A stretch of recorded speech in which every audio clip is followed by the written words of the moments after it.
Welcome to the Dennis and Judi Show on demand. Thanks to our sponsor, Value City NJ, with 9 locations in New Jersey or online at valuecitynj.com. Don't forget to subscribe to the show so you'll never miss a minute. New Jersey 101.5.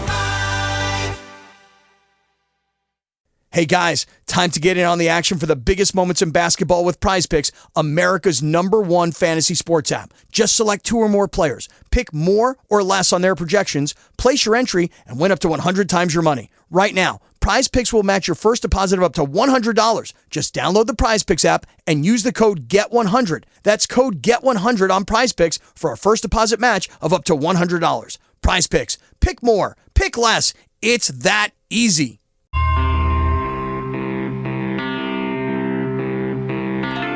Parks Casino and Sportsbook, New Jersey. Chime time, 10:08. It's the Dennis and Judi Show. I'm Dennis Malloy. I'm Judy Franco. Good morning, New Jersey. Oh, my goodness gracious. Good morning.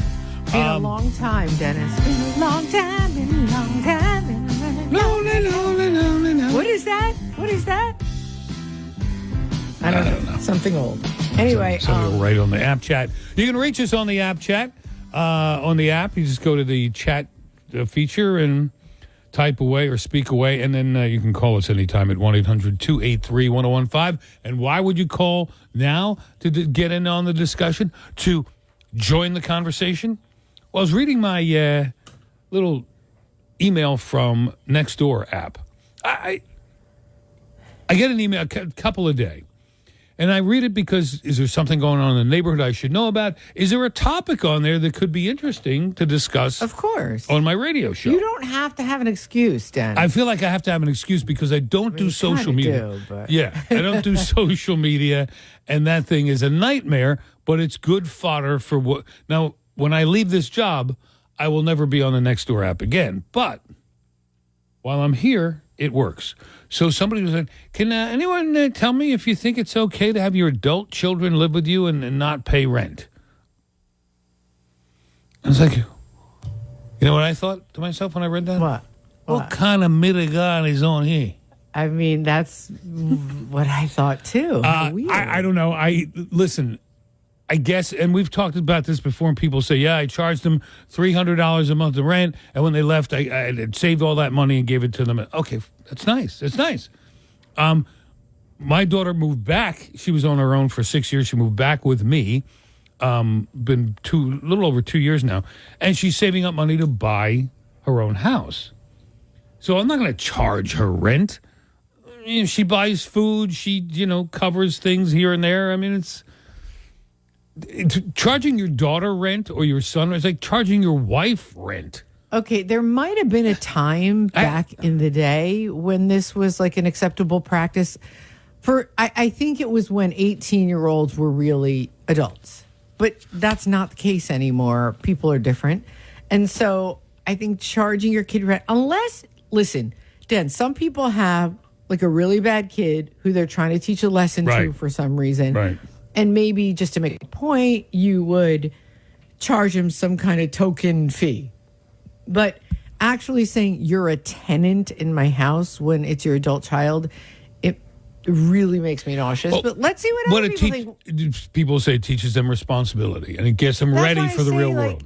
You do you. I mean, I wouldn't do it.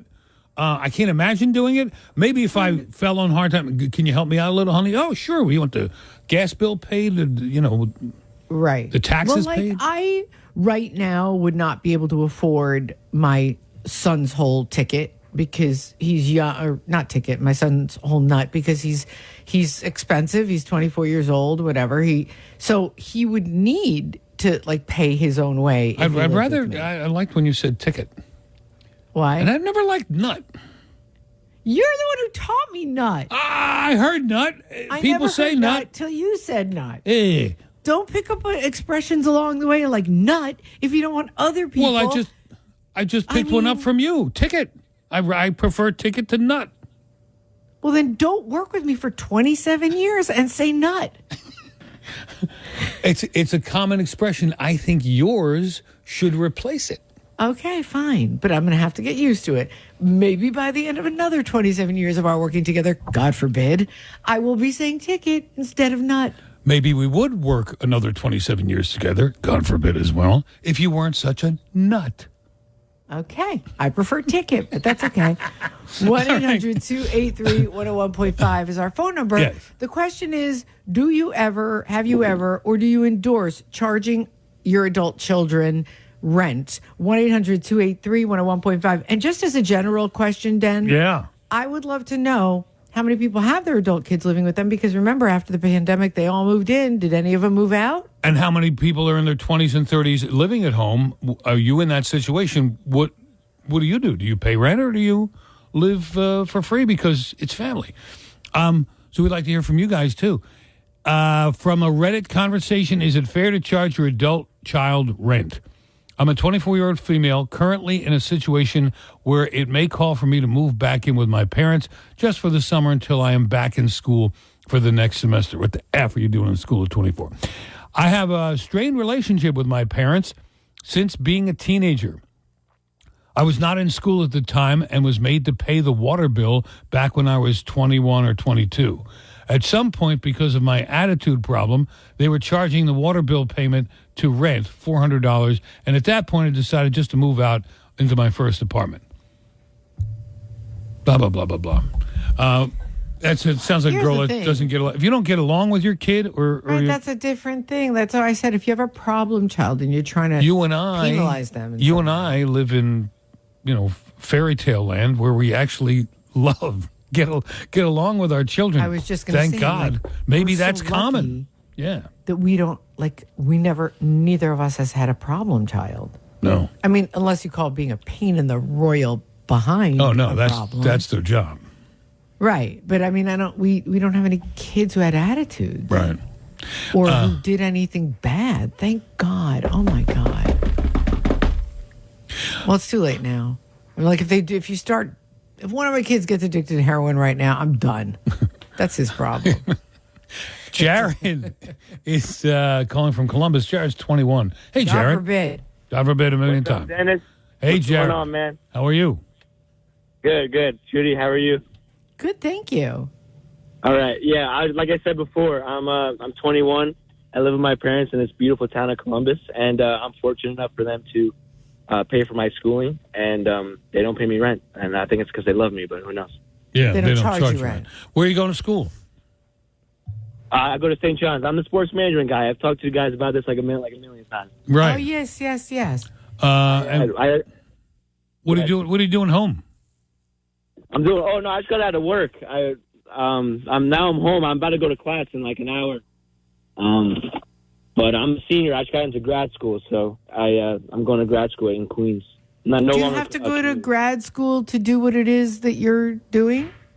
I don't have to, but I want to get paid more, so I want to separate myself from my peers. Oh, well, if that, I cannot believe that that's how it works.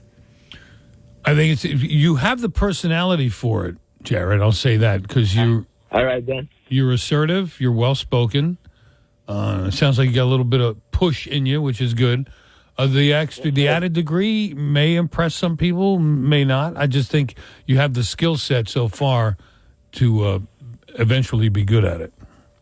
Yeah, we'll see. I don't know. I don't want to stop learning yet, so that's why I like school. So. All right, good. As long as they're teaching you something and not how to spot an abusive relationship and BS like Well, that. that's part of it. Yeah. It's part of every It's curriculum. good talking to you guys. Same here, Jerry. Good too. luck. He was done. He didn't want to get any further into the... No, he was done.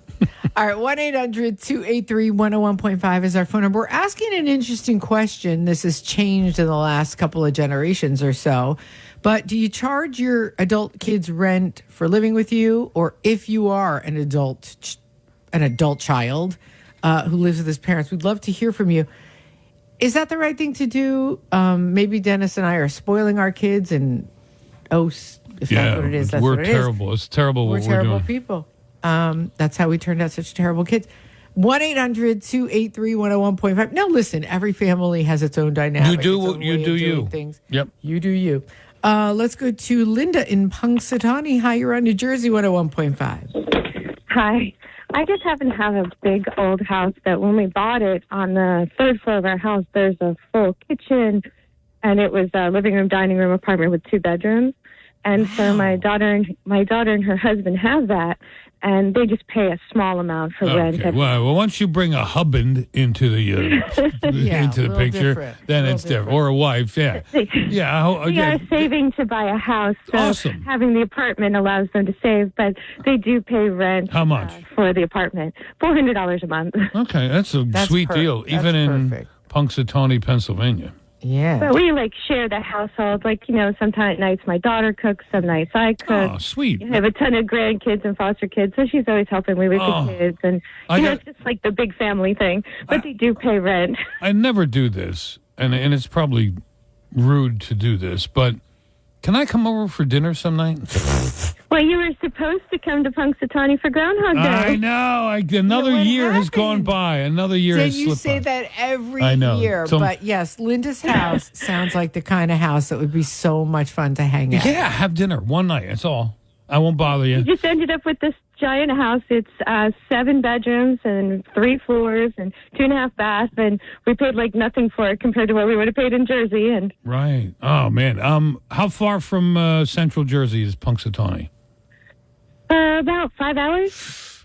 Linda, is that a lot of upkeep though for an old house? You probably have to be fixing stuff and. Yeah, the house is 150 some years old. Wow. And so we always joke that it's held together with duct tape and prayer, but Yeah. So we're doing a paint job on it this spring, but 5 hours. Is there an international airport nearby? there's Pittsburgh. How far are you from Pittsburgh? Pittsburgh's an hour and a half. Oh, I didn't realize you were that far out. Wow. We're an hour and a half from Pittsburgh and an hour and a half from Altoona. We're dead in the middle. Wow. So the closest airport is Pittsburgh. Yeah. Well, there's a little tiny, dinky Punxsutawney airport, but it's not something that you really fly in and out of. Right. Well, don't set a place for me yet. Our signal goes out that far then? No, she has us on the app. Oh, always? Yeah. Yeah. But I feel like you. Ever since I left Jersey. Awesome. Oh, okay, right. But she used to listen in Jersey. Oh, yeah. I've only lived up here 21 years. But before that, I listened to you guys all the time in Jersey. Awesome. Right. Okay. Because I know she's been listening longer than there have been apps. Okay. Yeah. Linda, thank you. So what I'll have to do is drive out there for Groundhog Day, have dinner at your place, and then stay for Groundhog Day and then drive home. Yeah, well, the mistake people make is the big night is Groundhog Eve, which sounds so funny. Everything happens then, and then people go out to Gobbler's Knob at 4 o'clock in the morning, and there's big shows and fireworks and everything, and then at 7 a.m., everything's done by 10 a.m., people are out of here, nothing's going on. like it is normally every day. All right, Linda, thank you. No problem, thank you. Take care. Bye-bye. 1-800-283-101.5. Charging rent to your adult kids, yes or no? 10-20.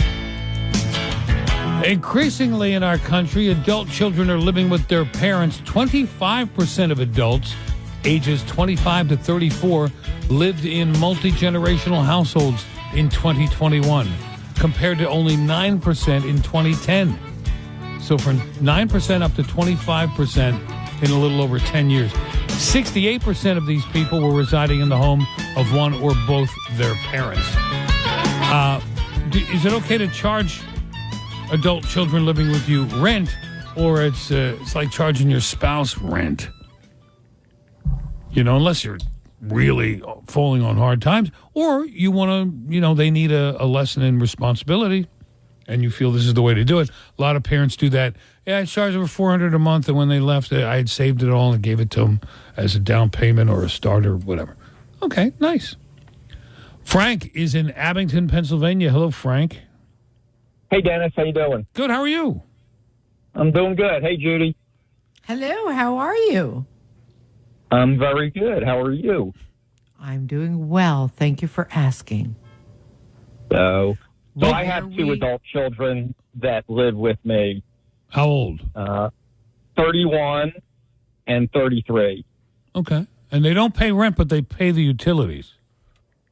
Yes, one pays the utilities, and one actually shops for groceries pretty much on a daily basis. All right.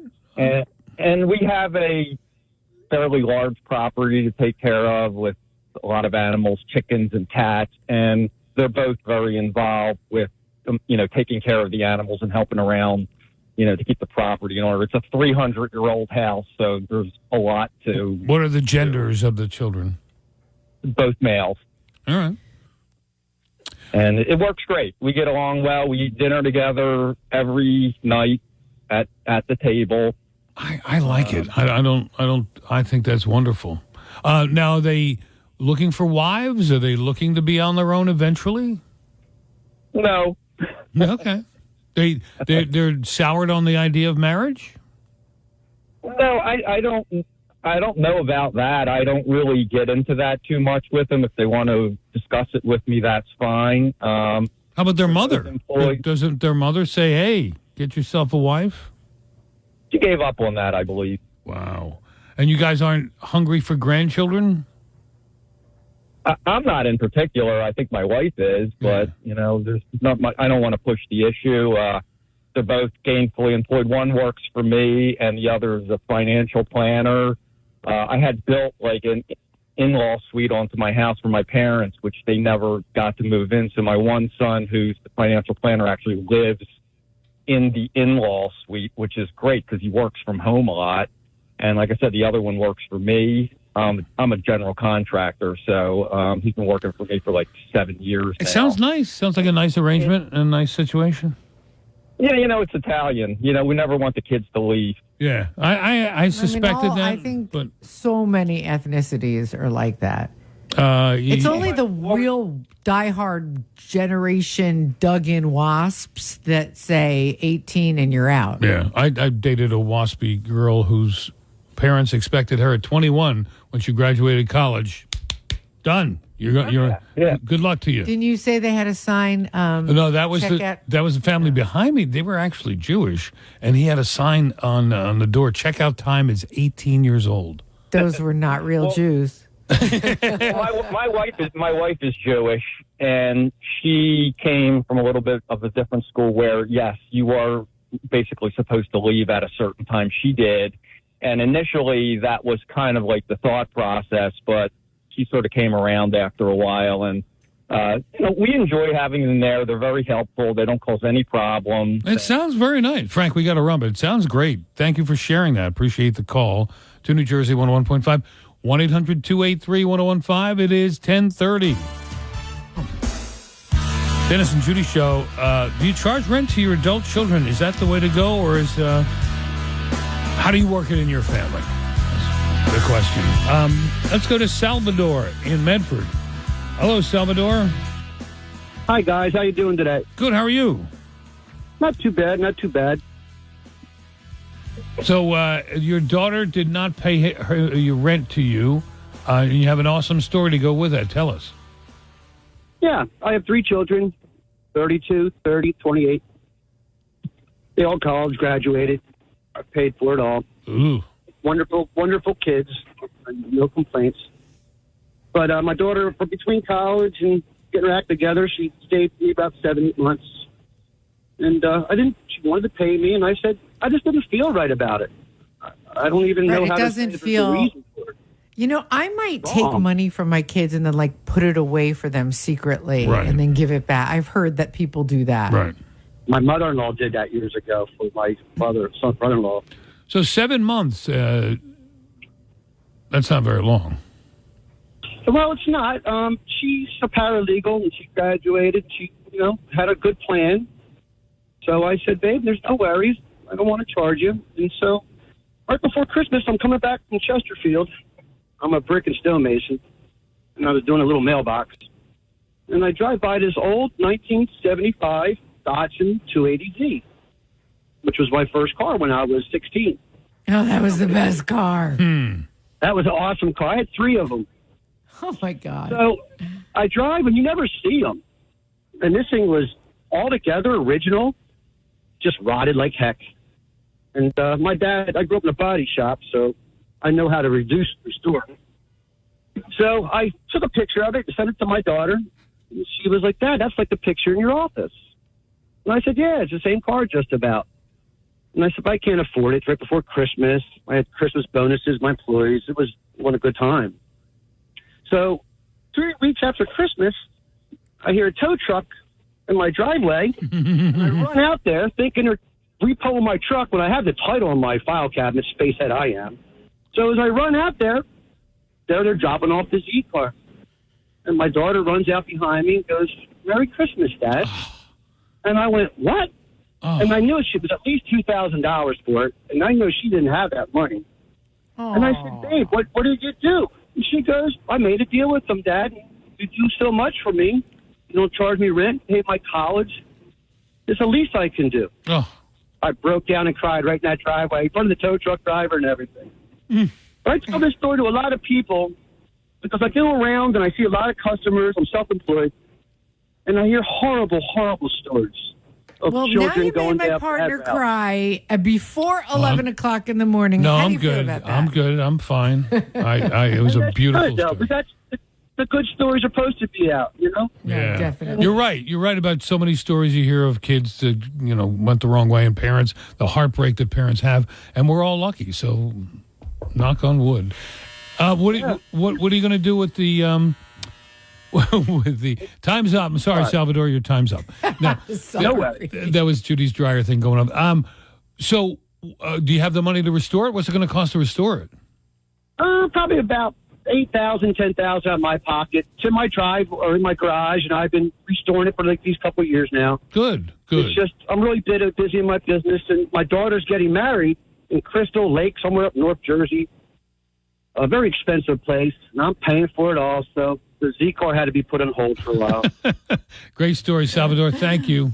Thank you. All right, guys. Be safe. All right, I'll talk to you soon. All right, thanks. Appreciate the call. So it's an interesting dilemma. Do you charge your adult kids, rent if they live with you, or does that seem distasteful to you? That's what we're talking about. Dennis and Judi Show, 1-800-283-101.5. During the pandemic, all the adult kids moved back in with their home. parents. Yeah. Did they move out? Kathy in East Brunswick does make her kids pay rent. Hi, Kathy. Hi, guys. No, I think you misunderstood. I don't. Does not. I'm sorry, I misread it. You're right. How many kids are living at home with you over the age of 21? I have a 23-year-old, a 26-year-old this month, and her fiance. So they are getting married in November, but my older daughter has a significant amount of college debt. I know. Don't say it. Don't yell at me. She wanted to go to college. And you were just going to get yelled at, Kathy. You must know us very well. No, and I understand the pressure that parents are under. Of course. When kids are in senior in high school, especially girls, they're like, oh, so-and-so's going to Penn State and so-and-so's going here. Yeah. And you think that's what you have to do. And it puts parents and or kids in a very financial bind. So, all right, you got two at home. Good for her to go.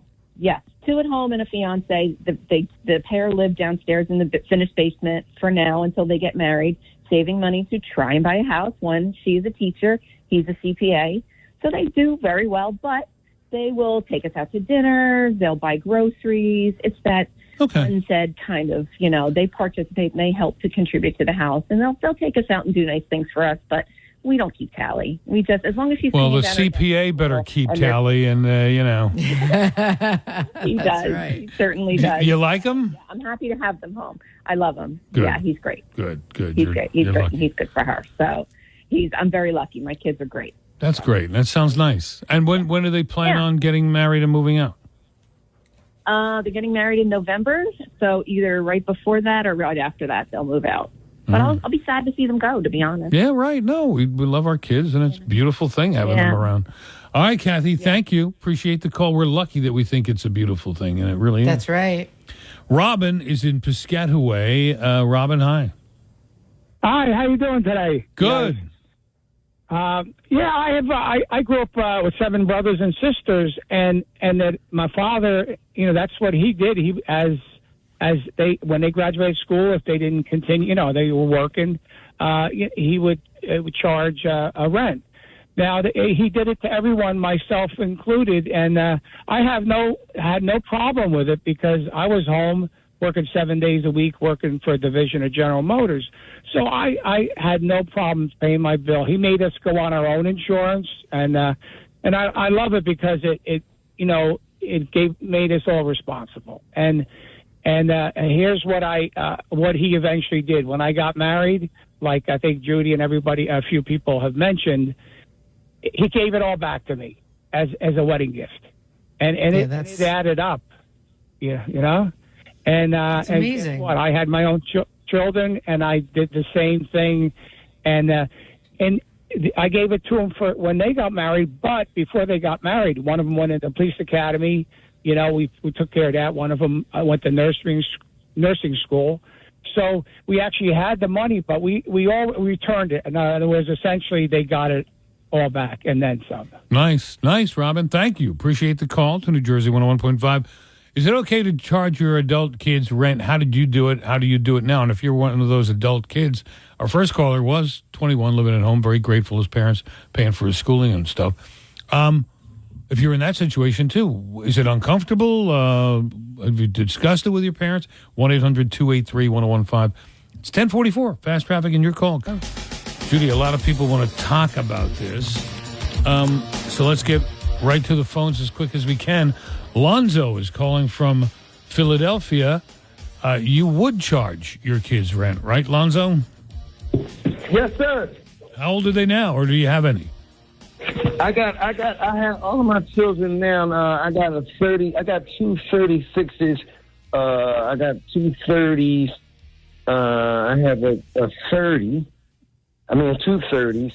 I have a 20. Are you talking about guns or people? Children, I believe. Children. I have 8 children. And what? So you would? Do they live with you now or no? I actually have one of mine with me now. Oldest son, my first son. I had custody of him since 1987. So when he got grown, he does his thing. But as is my son, my first one, he always got room. And I also have one of my granddaughters. She's 15 now. She want to run around the street, so I got her on top of that. You have a wife, Lonzo? I had a wife. I got divorced. I have a friend of mine right now, a companion of mine that we're doing. So, however, I just think that, it shows responsibility. Like I said, the cat is expected to catch the mouse. The dog is expected to protect the house. I'm expected to do these things under the rights of bartering, since ain't nobody got no money, or since everybody want to save their money while I'm spending all of mine. It's only right and responsible. What do you do for work, Lonzo? I'm a contractor myself. I run a company, We Demise LEU Property Management. Very good. What part of Philly? How many people? Philadelphia, Pennsylvania, Southwest, West Philly, Germantown, East Oak Lane. They call me Boogie. Boogie. You know what I'm saying? So I'm all over the place. Yes, sir. Yep. We Demise and LEU Property Management. Yes, This sir. might be my favorite call we ever got in my entire life. Lonzo, how many people actually pay you rent? Shoot, my significant other, because she called herself my equal like 3 times, I require her now to give me $400 a month for rent. You do not. This is not true. I can't make this up. We can call on the phone right now. No. Am I? Now, the 15-year-old granddaughter who's running around the streets, how's she doing? My 15-year-old granddaughter right now, just getting her to another school right now. Thank God I was able to catch her. Her mom is doing her thing. She got her children's pop doing it, but they was young when they had them, so I understood it. So it's Did only you right. say you had 2 36-year-old and 2 30-year-old? Like, these are people you fathered with different mothers at the same. You got pregnant, mothers pregnant at the same time. I have 8 children, 7 baby moms, no child support. So I defend, take care, provide for, teach, protect all of my children. Beautiful. We're very, very close with each other. You sound like a good man. What neighborhood do you live in? That's Southwest like Philly? having twins, like having a lot of twins. No twins. I was created to propagate, you know what I'm saying? I call myself the son of Adam, you understand, instead of the man, saying the man thing. I got so many definitions for the definitions of man. I don't even want to be all of them things. I can't do it. Right. I can't do it. How's the neighborhood you're living in? Is it safe for the teenage girl? I'm in Winfield, part of Philadelphia right now. They're doing some lot of construction. Yeah, Winfield is nice. Yeah, Winfield. I'm over here by Triangle Park. I also got a daughter, 5 years old, you understand, from my divorce. So I did get married. I did try it for a hot second. I guess I wasn't ready. How many, now you're 53. How many women have you impregnated? 7. 7, all right. And you got 8 And the kids. oldest, I'm sorry, your first kids, you were 17. I was 17. I got full custody of him, and when I was 18, Davis versus the state of Pennsylvania, I won. I think I was one of the youngest people to get full custody of his son in the state of Pennsylvania at that time. Wow. For that time, Mother was like a crackhead or whatever? No. Her mom just wasn't ready. I was 17. She was like 15 and a half, 16. So I at that particular time, I didn't have a father, so I figured how my mindset was. I just had to be there for these guys. Wow, that's amazing. Sounds like you're working hard to do the right thing, Lonzo. I'm actually working right now, too. I'm talking. I was waiting for y'all conversation. I left y'all in my pocket. I was hoping that y'all would call me back. So, like I said, I'm working right now at this moment. Lonzo, I am so interested in your life story. I need you to call in like once a week. I got a lot of stuff to talk about. Listen, girl, you is going to be tripping. I can tell. I can absolutely Yeah, my girl tell. be tripping most every day, so that's she's right. used to it. Listen, this is like my third time listening to you. I started this thing out here now where I offer these guys $1,000. I'm going to teach them everything that I know. I ain't had a job in almost 22 years due to some of the things, you understand. I had a little record. So it wasn't nothing crazy. I don't do no violence. But you're making money as a self-employed contractor. Yep. But you charge $1,000 to people to teach them everything you know? I got a guy right here, right now, call me up through a friend of his. I said, listen, I don't know what you know, but I'm going to pay you $1,000 a month. If you come with me every day, I'm going to watch you. You're going to show Chriselle. Oh, you pay them. So I got 2 dudes. Would you want to pay $1,000 a month to me and I'll show you everything I know? My girl knows a lot, Lonzo. Yes. You'll be tripping. You'll be tripping. Lonzo, can I call you? No, listen, we live. Listen, if you go on my page, my Lonzo Davis on Facebook, I go live with everything. People say I shouldn't do it. I said, but I'm so real. I just got to keep it real. I will pay you $1,000 to teach me everything you know. Really? All right. Okay. Yes, Lonzo, can right. I call you Boogie? You can call me Boogie. Everybody call me Boogie. It's actually BSW. It's a bunch of boogies in Philly. So I call myself BSW. That's Boogie from Southwest. Okay. Love Got it. All right, Boogie, we got to run. Thanks. I got you. Call anytime. Call every day. This is my personal number. This is my personal number. Any subject that y'all come in and get real boring and you want somebody to tell you something about it, I have something to say. Beautiful. Look forward to it, Lonzo. Thank you so much for the call to New Jersey. The call of the year. Ladies and gentlemen, the call What of does the year. studio audience think? Is that the call of the year? Den, the funny thing is, right before that call, both of us were a little tense. Right. I feel like I just had a massage and a good workout. I love guys like that. And I know a few guys like that. All right. It's 10:57. More of the Dennis and Judi show to come. Don't go away. You know, whether you take 3 minutes in the morning or 30 minutes in the morning, whatever it is, the first thing you got to reach for is Gen 90, the new instant wrinkle treatment from Genucell. I've been using it, and I can't even tell you this. The second it touches your skin, you feel the tingle, and it gets rid of wrinkles either around the eyes, forehead, crow's feet, laugh lines. It is amazing. I don't like to wait for something to work. Well, with this, you don't. If you have like a special occasion or something, you need to put, I put it on every day, but you will not believe what it does for your skin. Please try it. Right now, especially, is a great time because Gen 90 is on Valentine's Day sale at Genucell.com. It's included in the bestseller package. And this Gen 90 is just luxurious, nourishing, silk smooth. Again, starts working in seconds. Before you do any harsh procedures, please You may not need to do them. Just try Gen 90. I recommend you do it right now and until Valentine's Day. Every Gen 90 order comes with free shipping, luxury Valentine's Day spa box, and every wrinkle will be gone no matter where that wrinkle is on your face. Go to genucel.com/Judi or call 800-754-6211, 800-754-6211.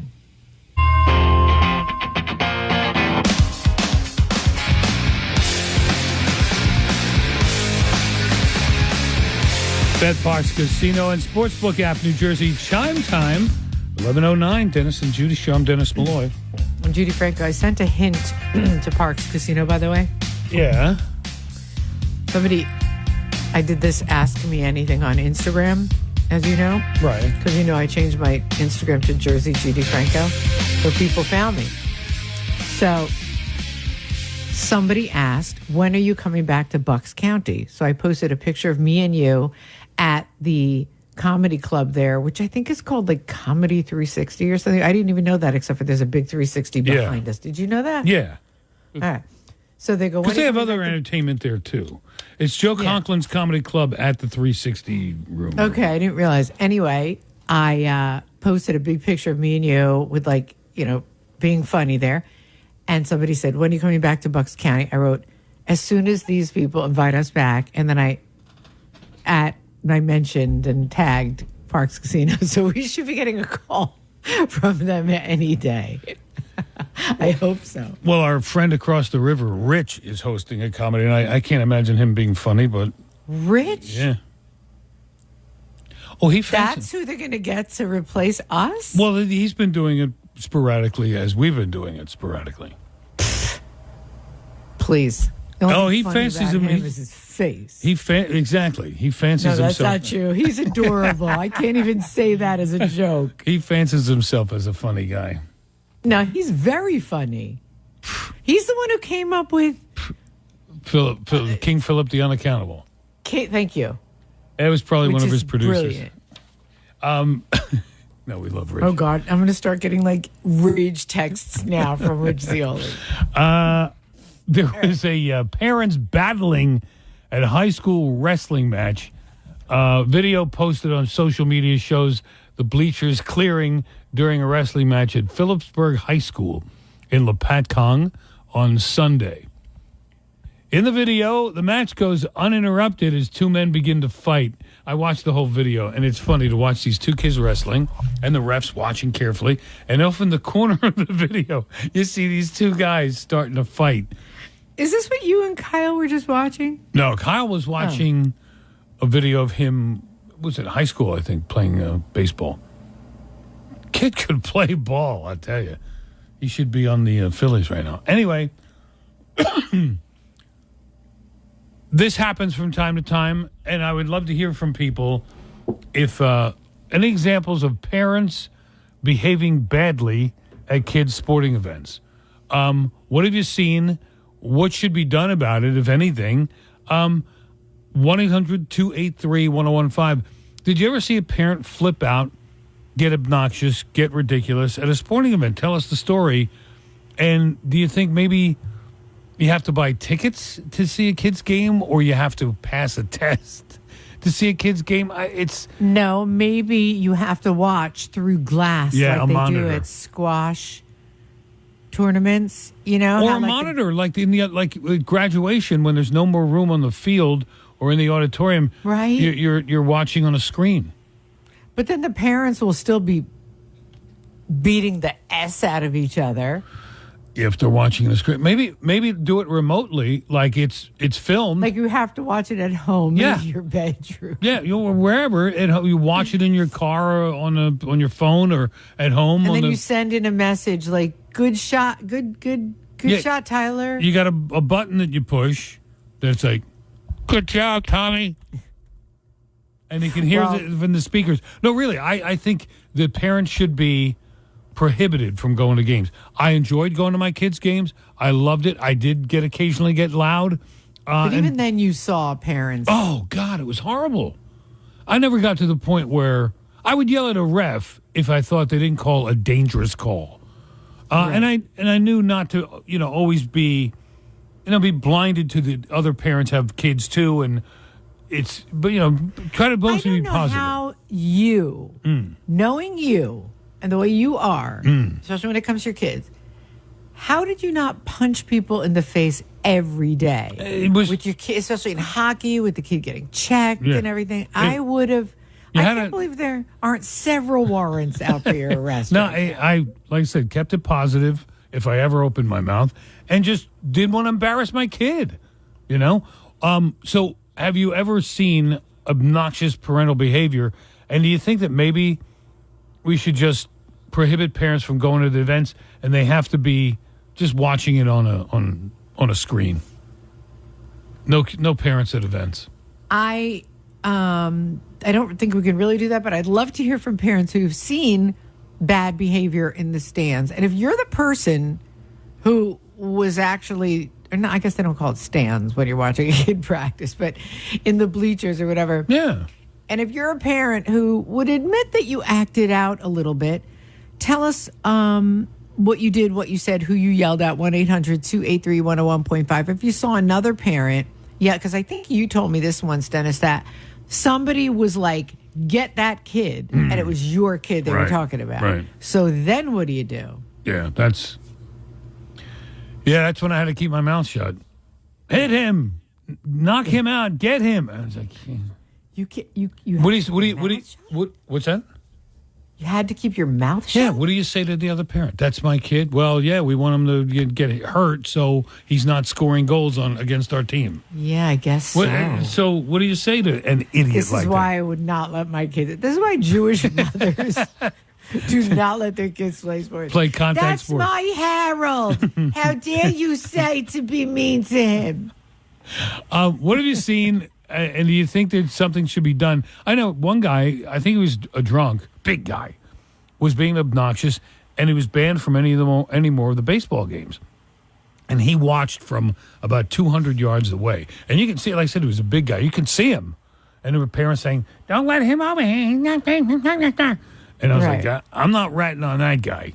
If that guy is 200 yards away because he's not supposed to be on the field, let him be 200 yards away. I'm not messing with him. Well, he was an angry, drunken guy.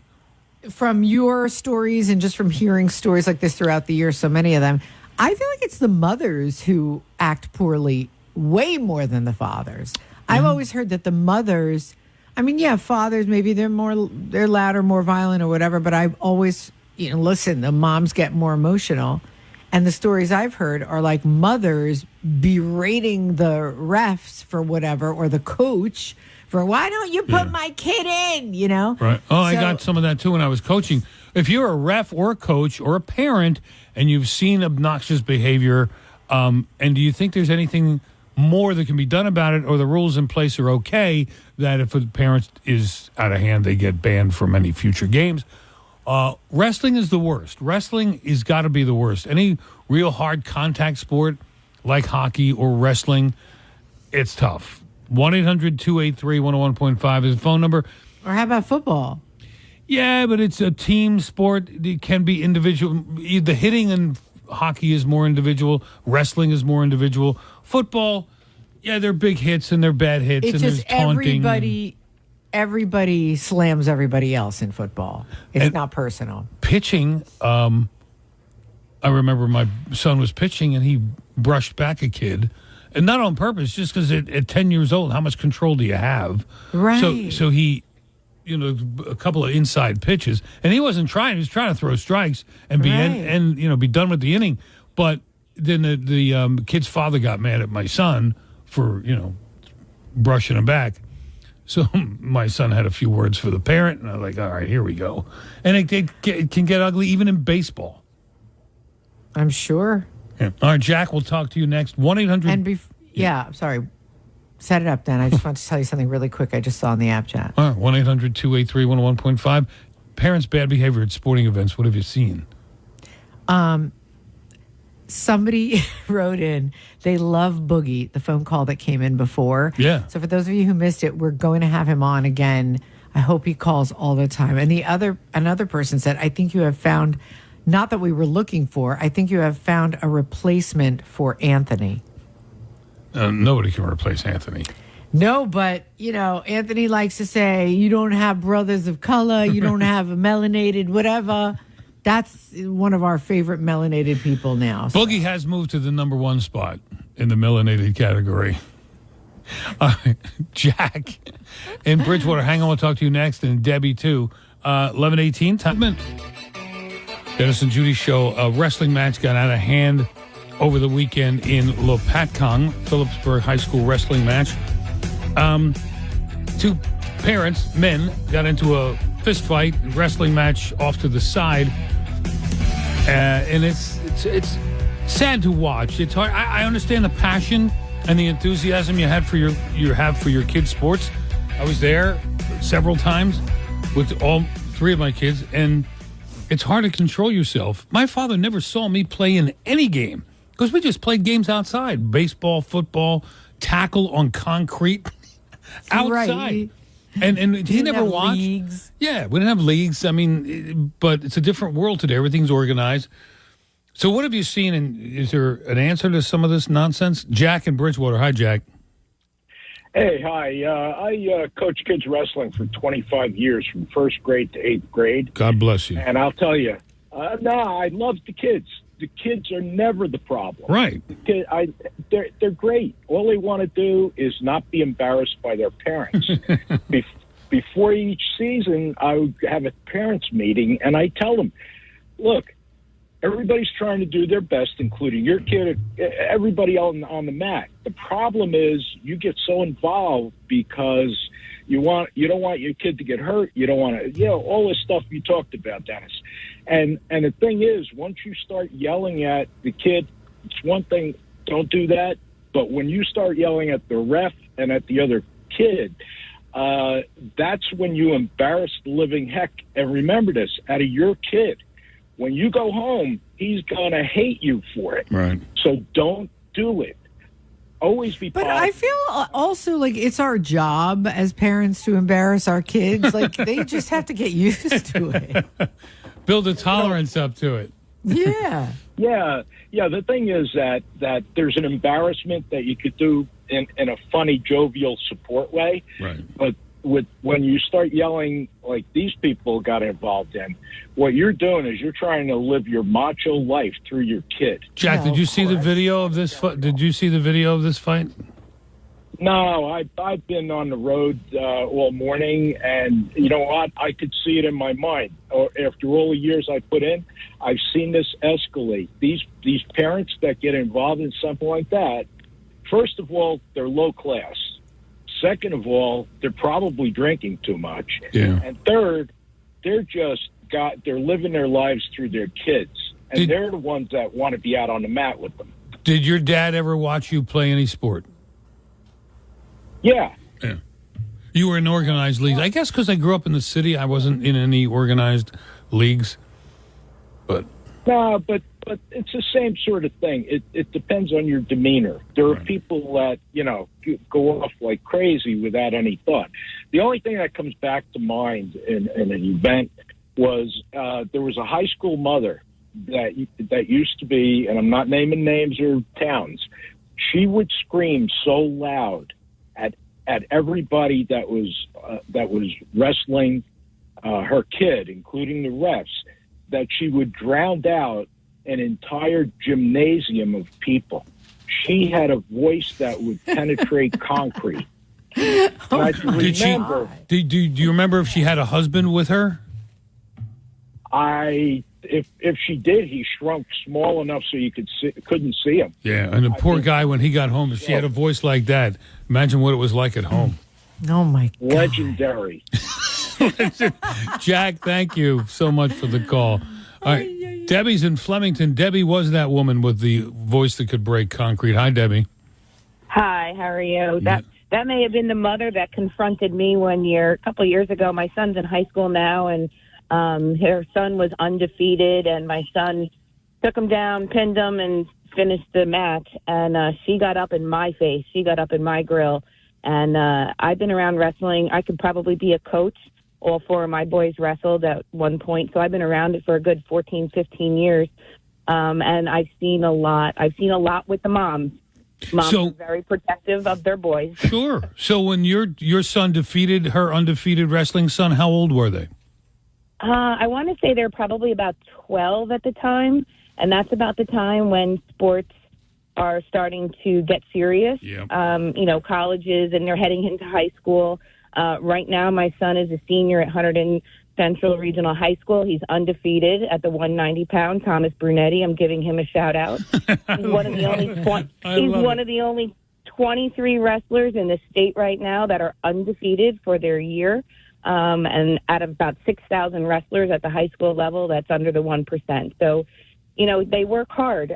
Wrestling is a skill. It's not just muscling and being vicious. There is technique and strategy behind it. So, you're rooting for your kid, and, the refs sometimes have bad calls. Sometimes it's in your favor. Sometimes it's against you. But you know what? It balances out in the end, and you have to respect those kids for going out on that mat, being the only 2 wrestlers in the entire gymnasium, and all the focus is on those kids. You need to support them. Shut your mouth. I tend to be loud. I root for my kid, but I'm not disrespectful to the other kids. I'm not disrespectful to the coaches or the refs. I've seen a lot. So like the other gentleman just said, support your kid. He takes off his headgear, slams it to the mat, comes off crying. I've been there. Let him have his moment. He's the one on the mat, not you. I'm watching some of his wrestling videos right now. Good-looking kid. Debbie, listen, stay strong, and good luck to Thomas. Yeah, thanks. We're going into team sectionals next week, and we will be competing for the team title. And then the week after, head district for individuals, and hopefully we'll get to the States and see him on the podium. Very good. All right, Debbie, good luck to you and Thomas. Thanks so much for the call to New Jersey 101.5. She's into it. Judy, we have another Judy, a little younger than you, though. Judy in Southampton was a parent and a coach. Hi, Judy. Hi, guys. Been a long time. I haven't spoken with you. I'm so glad to hear your voices. Same here. Thank you. Yeah, missed you. Well, I'm retired now, so I'll call a lot. Anyway, I love it. Yeah, I did coach, and I was a parent all the way through, of course. But as the other callers have said, I've been so torn and embarrassed. I had to stop. Now, you see how old I am. I'm old. I had to stop a game one day. I mean, with softball. And yes, we were not up for the trophy, but the team we were playing was. So if we won, that meant we got the points. And I stopped the game, and the ref knew I was going to do it. And I just went up to the parents. I said, if you don't stop right now, and my daughter was playing, she was good. She was the catcher. And I said, if you don't stop right now, I'm going to call the game. I don't care who gets the points. I'm not going to put up with what I'm listening to. And these kids do not need to see their parents acting the way you are right now. And so we're going to continue to play right now. I talked to the ref about it. But I said, if one more incident happens, we're done. Wow, good for you. What were the incidents? What were they saying? Shoot, we got a break. Yeah. Was it cursing, yelling? Oh, yeah, just yelling. I don't think I heard any profanities or cursing, but I don't know. It was so bad, Dennis, that's why I stood up and I said, no, I've had enough. I've just totally had enough. Good for you, Jude. Somebody had to do it. Yeah, hey, listen, honey, I've been doing that all my life, and I recommend it to any female who is just like, you've had enough. And you do it in a way, and that's what I told them all. I said, I'm really sorry. I know you're really passionate about this game, and all of you know that my team, regardless, is not going, we're going to get the points, and one of you are going to lose the points, and that means you'll be in the playoffs. We will not be in the playoffs, but I'm not listening to this anymore. You're embarrassing. And we're talking 50 years ago. So if it was that bad then. Imagine what it is now. Yeah, Judy, we got to run, but thank you very much. Love your energy. Call anytime. Thanks for the call to New Jersey 101.5, 1131. 1.5. So some parents got into a fist fight at a high school wrestling match on Sunday at Phillipsburg High School in Lopatcong. And it's it's a shame. I feel bad for the parents involved because your emotions get carried away. Maybe you didn't mean to get that worked up or say what you said, and it led to pushing and shoving. And I feel bad for the kids of the parents. It's a shame. What have you witnessed with parents getting out of control at kids' sporting events? And is there anything that can be done? Perhaps it's like no audience in person, only coaches, and then you have to watch it on a monitor. I mean, there should be a place for parents who are well behaved to be able to participate in person, Dennis. So maybe there needs to be some sort of a test. Well, some high school football games have been shootings. Okay, so here's what I suggest. And again, I'm not a sports parent. Tell me if this is a bad idea. But what I think they should do is take your child, seat you in the room with them, and have somebody pound your kid over the head with something and then see how you react. Oh, that's fine. Is that part of the training? I'm good with that. Yeah. Okay, you can come watch the game. Me, I'd be... Only those people. Yeah, I would not pass the test. Mike is on the road. So the phone number is 1-800-282. They're pounding them for a good reason. Right. It's not like they're just arbitrarily pounding him. You still would be upset? Yes.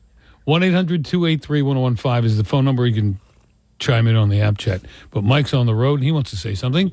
Michael, hello. Hello. Hello. Now you were a former coach. What sport did you coach? I coach my daughter's soccer, and this has to do more with the girls' soccer. I'm sorry, we're gonna have to let you go. Not a real coach, not a real sport. Sorry, we're gonna let you go. I know. Did you also coach your daughter's ballet class? Just kidding, Michael. No. How old were the girls? They were in high school. This is her high school team. Oh wow!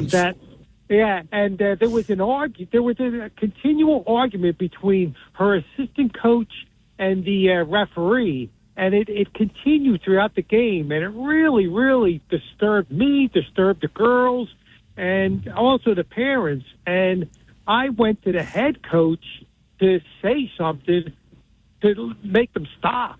And the head coach was just ignoring me. And I tried to round the parents up and say, hey, why don't we do something? And they really didn't want to do anything. And again, the argument between the assistant coach and the ref continued on. The girls had a horrible experience, and they were using profanity as well, which was even more disturbing. And again, parents didn't do anything. Head coach didn't do anything. At the end of the game, the head coach came up to me around all the parents and said, don't you ever do that again. And I said, what? After all that? Because I totally didn't agree with what was going on. And then he said, if you have a problem with me, you talk to my boss. I said, okay, I will. Now, I saw him later on in the parking lot.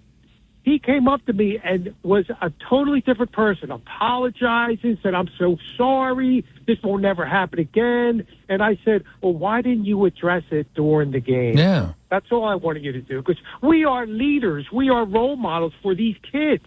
And when they see coaches acting like a fool, that's totally unacceptable. I feel so bad for the kids, the girls on the team, and any kid on any team when they have to watch adult behavior go sideways. It's just I feel bad for everybody. I didn't feel bad for the people who lose it because I know you can get carried away. But Mike, I give you a lot of credit for being a high school level coach in this day and age. God bless you. Thank you. Thank you. Appreciate the call to New Jersey 101.5. Judy, Carrie from Freehold writes in. The best game day chant ever.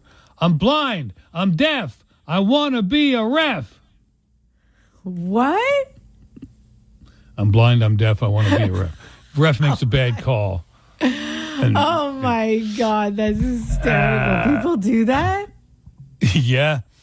Love your show. Been listening for 26 years. This is my son, Dean. He's a sophomore at Rutgers. He's been wrestling since he was 6. I've seen fights, and I think the absolute worst was the way the fathers would scream at their sons when they lost a match. Oh. Have you ever seen that, Dan? Yeah. Yeah. What did you do, you idiot? You don't know how to play. Greg, I've seen it like in the movies. And I'm like, yeah, but no parent would really they do that. They do. And when Chris played baseball and when Greg played hockey, if it was a bad game or a bad day, I'd let him sit quietly in the back seat and then casually bring it up. What'd you think about this, or how do you feel? A lot of times, he just didn't want to talk. And Marissa was just happy to put on a uniform and play. And she's like, "Can we go to Panera Bread now?" I was like, "Okay." So her. But the boys took it more like to heart if it was a bad game or in a good game. It was a great ride home. Bad game, it was a quiet ride home. Let's go to Tom on the road. Hello, Tom. Good morning, guys. Hi. Good morning. I had an experience. I coached one step above T-ball. Boys and girls played together, and there was one team that was in the league that they would intimidate. Holler, no batter, no batter. Most of my kids, they were petrified to get up to bat. And as it turned out, we were winning the game, and they had the bases loaded. And my second baseman, it's a pop-up to second base. He closes his eyes, puts his glove out, and makes the catch, and the game's over. Oh, my God. From there. How old were the kids, Tommy? From there. They were, I would say, probably 8, 9 years old, and the kid that made the last out, he's a computer multimillionaire today, and I still see him occasionally. That is awesome. That is awesome. Now, did he have minimal skills, Tom? But most of them had minimal skills. I mean, they were picking their noses. I would say. Well, I thought coaching was fun. Coaching boys was fun up until about the age of 11 or 12. That's when I started to get attitude, some testosterone, and then it wasn't as fun. But when I was coaching like 10-year-olds, and you would see a kid who maybe didn't have a dad, and grandpa would drop him off, and he had no skills, and you had to work with him. That was yeah. It was tough. This one kid, Ben, he was a big kid, and he was somewhat overweight, and he hit the ball. I said, "Run, Ben, run!" Get to first base. lose some weight. All right, Tom, thank you. Appreciate the call to New Jersey 101.5. I miss those days. It was challenging, but. And like I said, once the kids turn like 11 or 12, then I was like, all right, this is not fun anymore. You got a friggin' attitude. Your stories of parents losing it at sporting events. There was a big fight, a melee at Phillipsburg High School wrestling match on Sunday in Lopatcong. Your call coming up, 1-800-283-1015. It's 11:44. Fast traffic is on. So we're talking about an incident that happened Sunday afternoon at Lopatcong High School, or Phillipsburg High School. It's in Phillipsburg. It's technically in Lopatcong Township in Lower Warren County, up against the river. Nice little town. Yeah, what you're even saying. Yeah. Anyway. That's so far into me, that whole area. I want to hang out more in Phillipsburg. Hello, Dennis. Here's my idea. I coach youth sports for 10 years now. Every parent has to put their place of employment down on the paperwork. If anything happens, the employer gets a call the next day. It will embarrass people so badly. Oh. So if you show up to watch a kid's game, you go, "Oh, yeah, where do you work?" "I don't see how that's... Well, yeah." I don't see how that's relevant. But if you don't put it down... Or here's another way. Yeah. Duh. Nobody thought of this. You sign a contract at the beginning of the season. You are... agreeing to be tased in the event that you become out of order. Can't help it. You agree to it. I like that idea. Would you be the taser? Yeah. I would love that.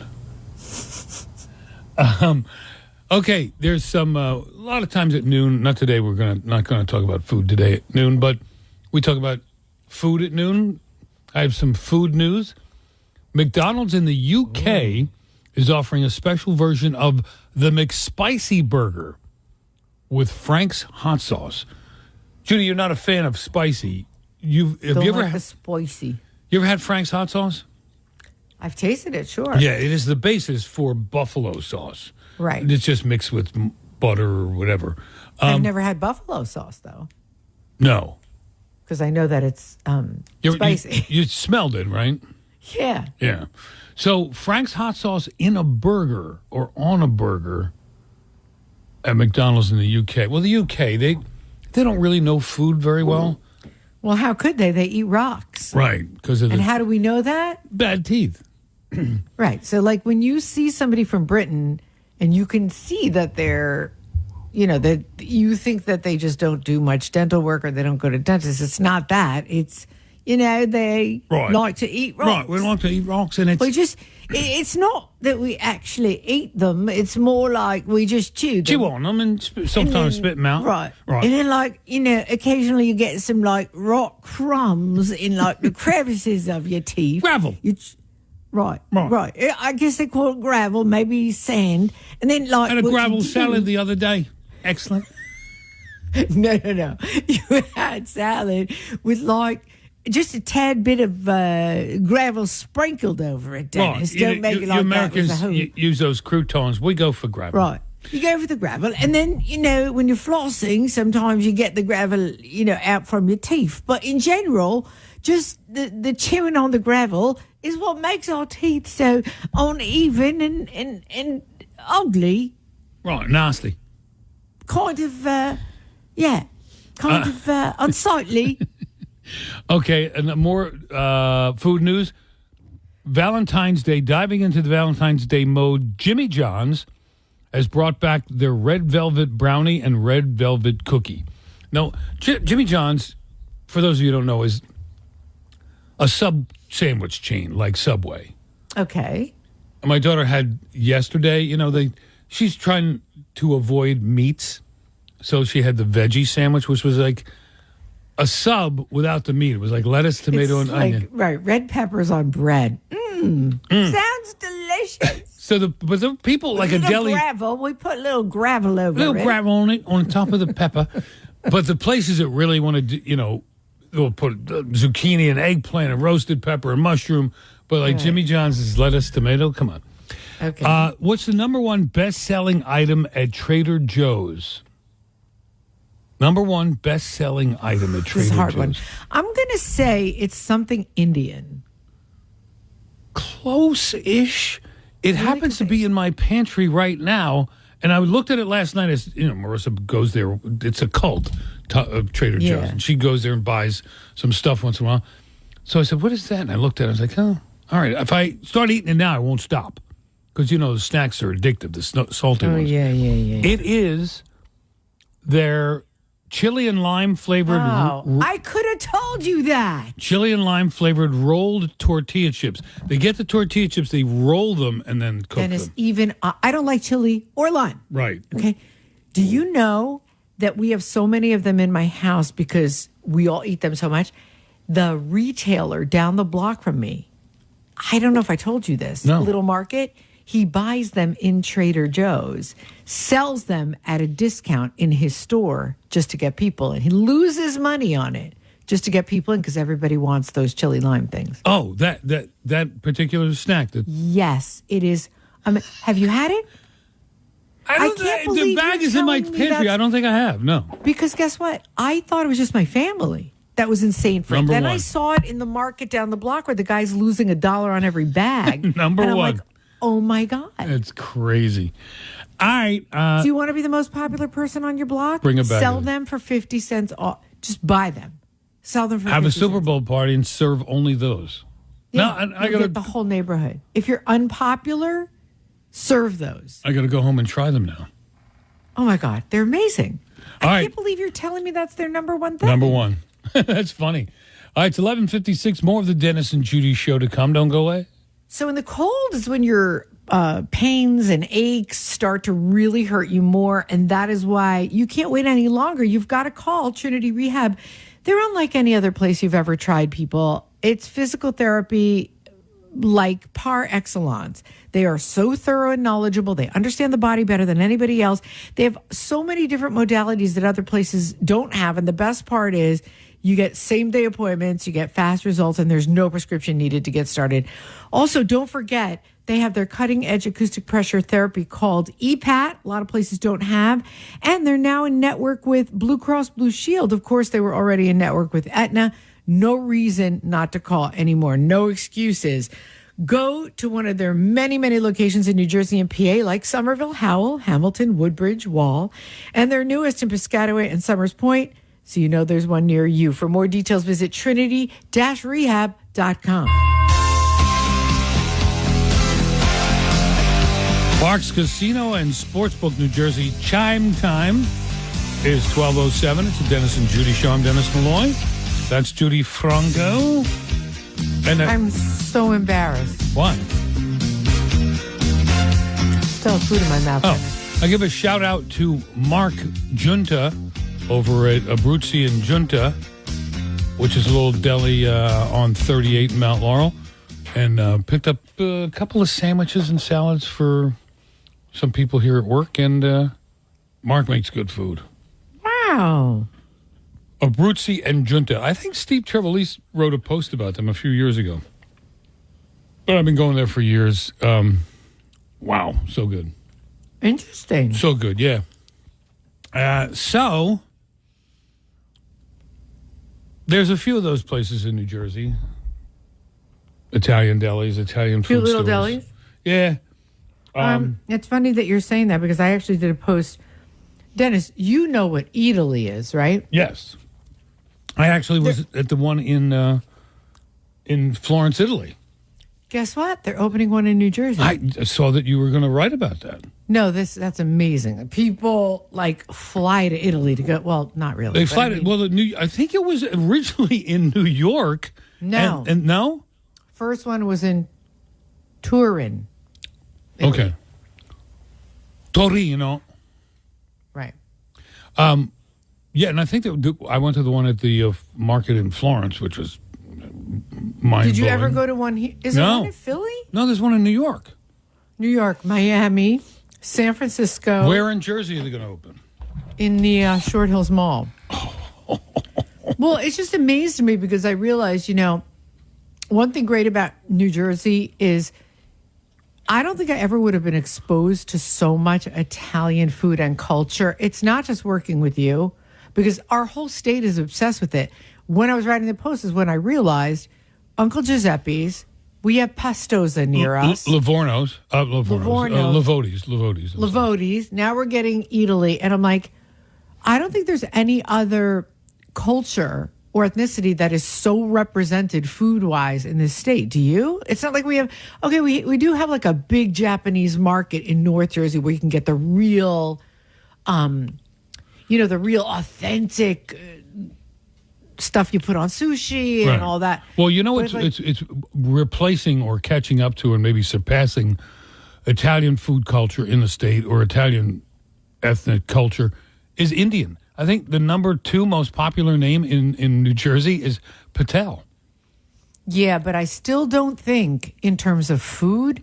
Yes, there are a million and everybody loves Indian food. And I believe in Trader Joe's, it's the second most commonly sold item is an Indian frozen food thing.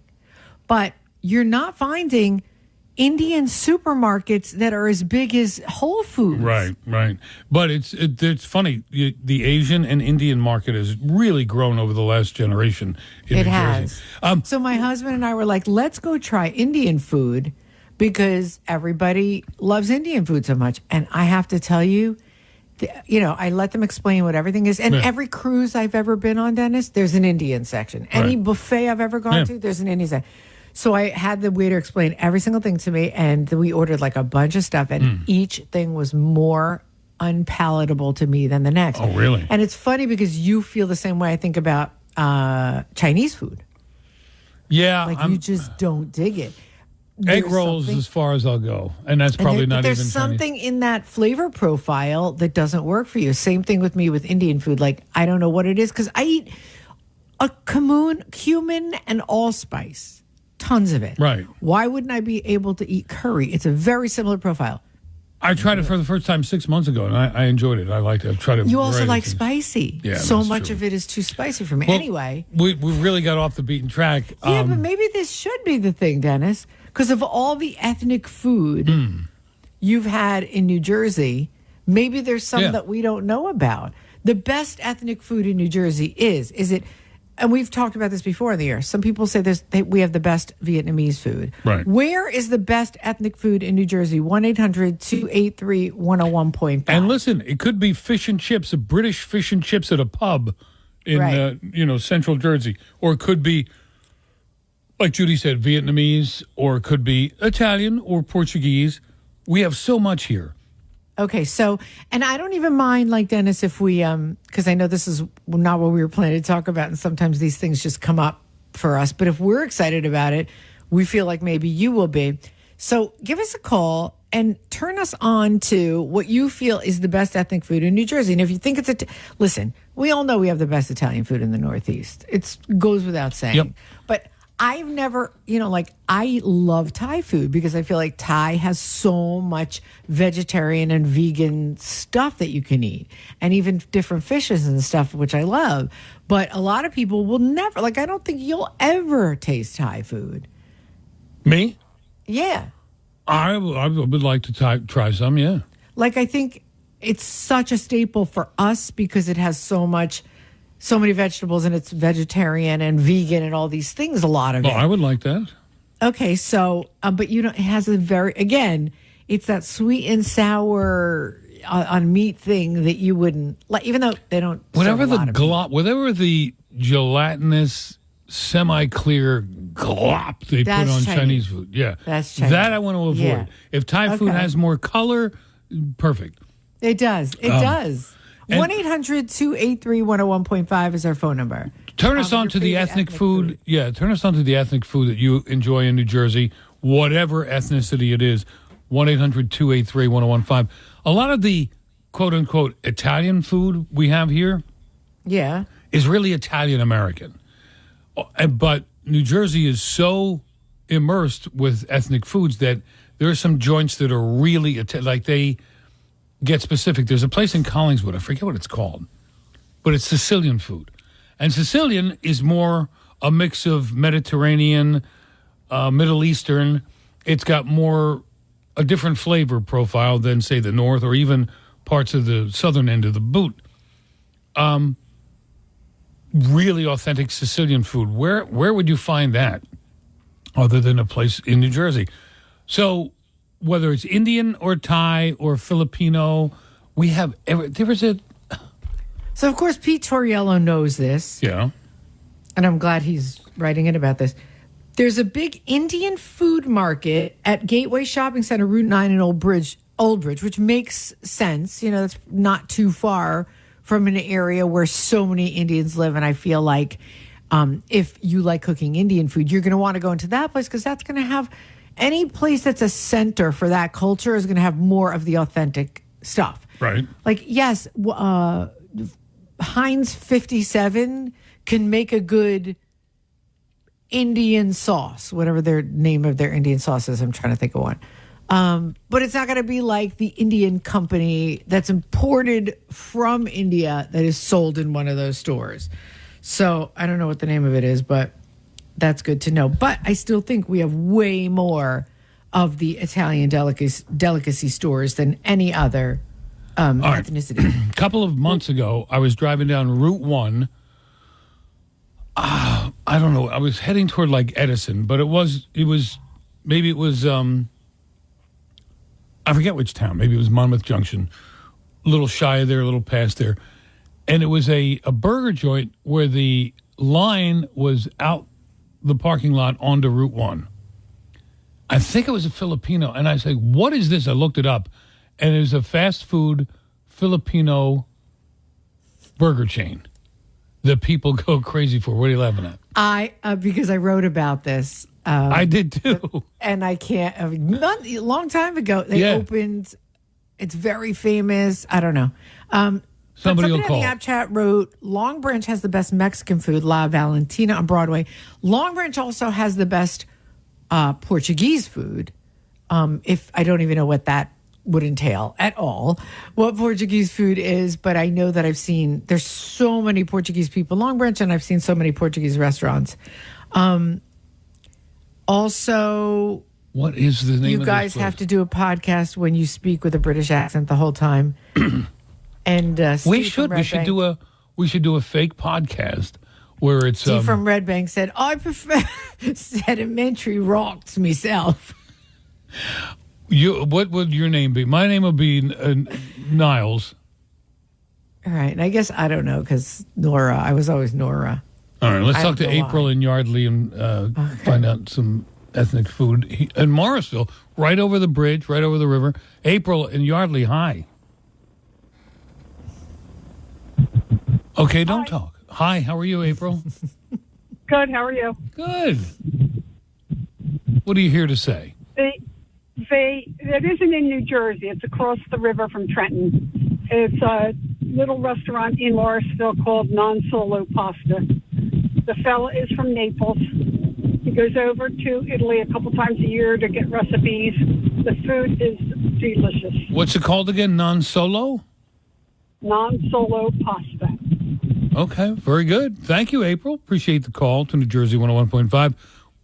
And I don't know if you know, but in Montclair, you can pick up Ethiopian food at Mesob. In New Brunswick, you can pick up Ethiopian food at Dashin Ethiopian Cuisine. And in Asbury Park, Ada's Gojo has Ethiopian food. Did you know that there are like 100 Ethiopian places in New Jersey? You know what I found? Ethiopian food. You know what I found in Riverside? What?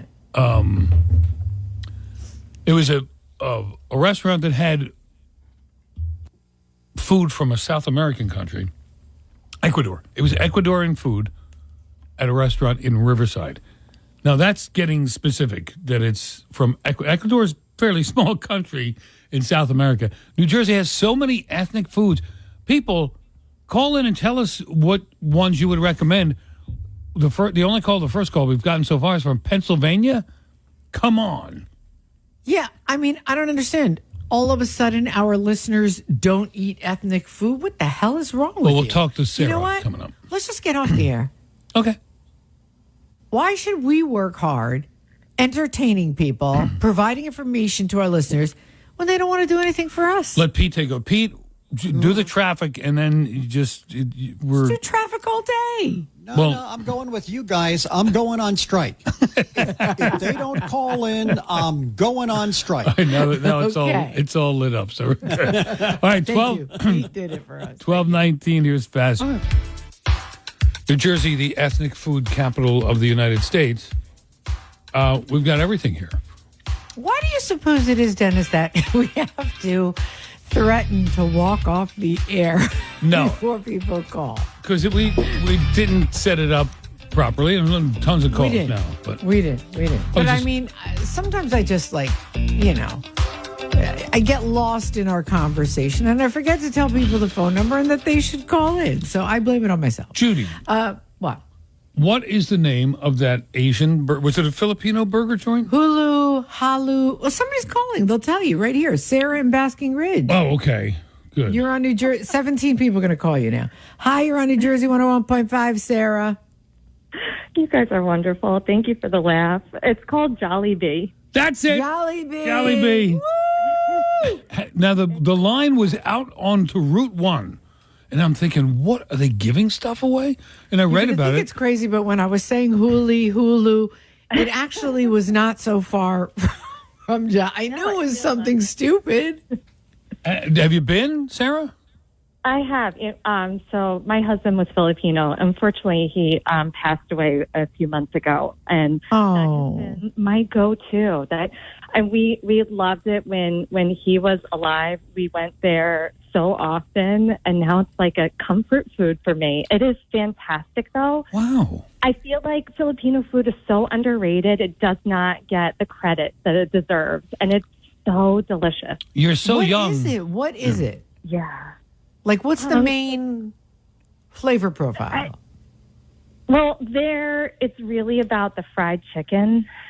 When I was growing up, I was a big fan of Roy Rogers, and it kind of reminds me of a Roy Rogers type of fried chicken, but they call it Chicken Joy. For whatever reason, they call their fried chicken Joy. But Right. I saw that on the menu. Everything was Chicken Joy.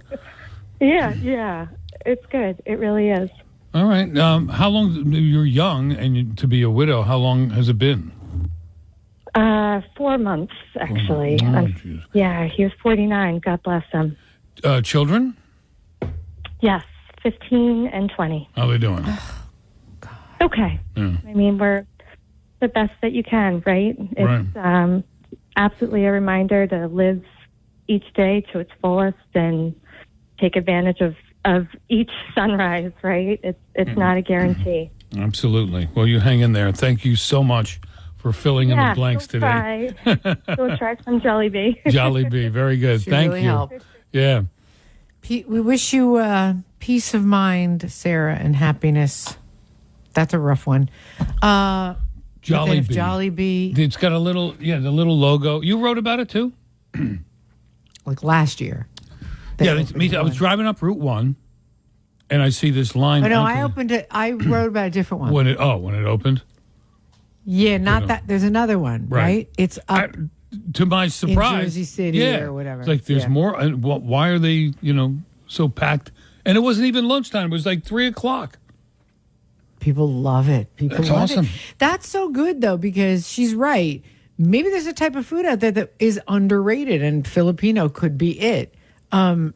Who even knew there were 20 Ethiopian restaurants within a couple miles of here? Well, not a couple miles, but within listening. Well, pretty soon, within the next year, there's going to be a lot more ethnic restaurants in New Jersey from around the world, with all the people walking in from every country. That's right. Anybody could come in. So hey. Wow, it's going to be. It's a world of laughter. It's gonna be like it's a small world, right? Because everyone who's coming in is so peaceful and friendly, like those people who greeted the police officers in New York City over the weekend. Yes, that was a greeting, a different kind of greeting. But every country has different customs. Some people just shoot you. I wanted to jump through the TV when I saw that. I know. All right. Anyway, but again, in some cultures, that's a compliment. It's a greeting. Yeah. Christy in Kearney. Hi, Christy. Hi, how are you guys? Good, how are you? Good.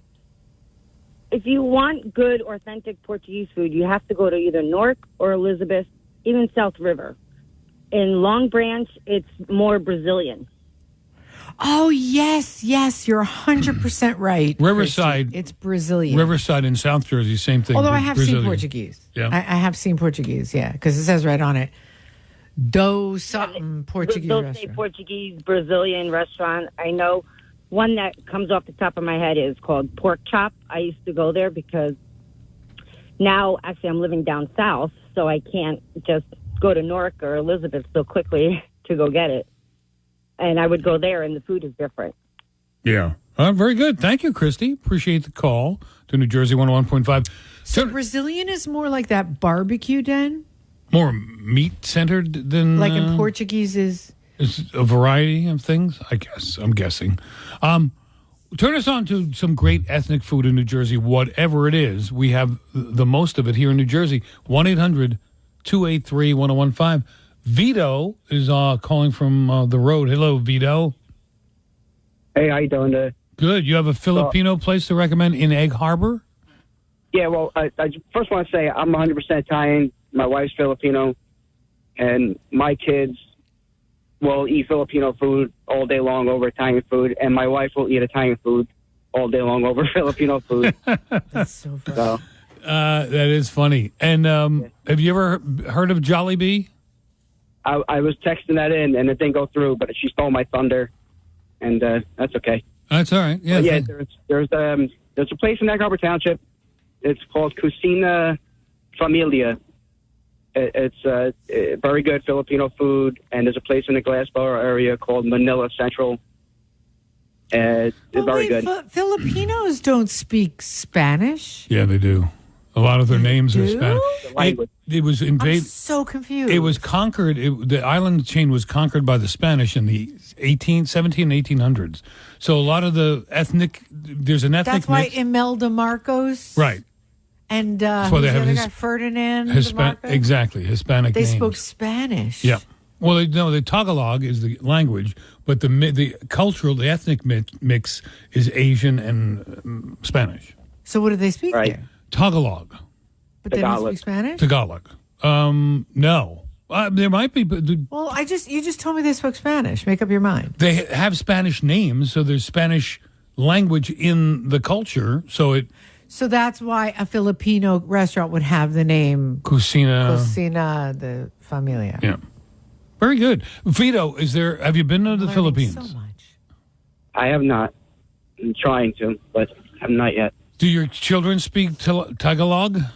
Tagalog? But they know it and understand it, but they're not fluent. They know like a good amount of it. Do you know any of it? Of course, yeah, but I don't speak it. All right. I can understand it But right now. you know when she's mad at you. Oh yeah. Which is almost every day. That's the universal language. Almost every day. All right, Vito, thanks for the tips. We appreciate it. You got it. Thanks. Have a good day. You too. Female anger transcends all language barriers. Yeah. Dennis. It could be in Tagalog, or English or Spanish. Yeah. I know. Even Helen Keller, you knew when she was pissed. Yeah. Did she Okay. On that sour note, let's go to the news. All right. Turn us on to really good ethnic food we may not have heard of or experienced in New Jersey. We've got tons of it. If you don't call now, the rest of the show will be Rick Rickman. So, Oh my goodness, Yeah. Dennis. I have about as many jokes as Helen Keller, so it works. so you don't want that, people. All right. 1-800-283-101.5. It's 1231. So, Okay. So we had some fun with that, Dennis. Uh-huh. Then move on to something. Okay, you started talking about the Trader Joe's thing before, so why don't you talk about that again?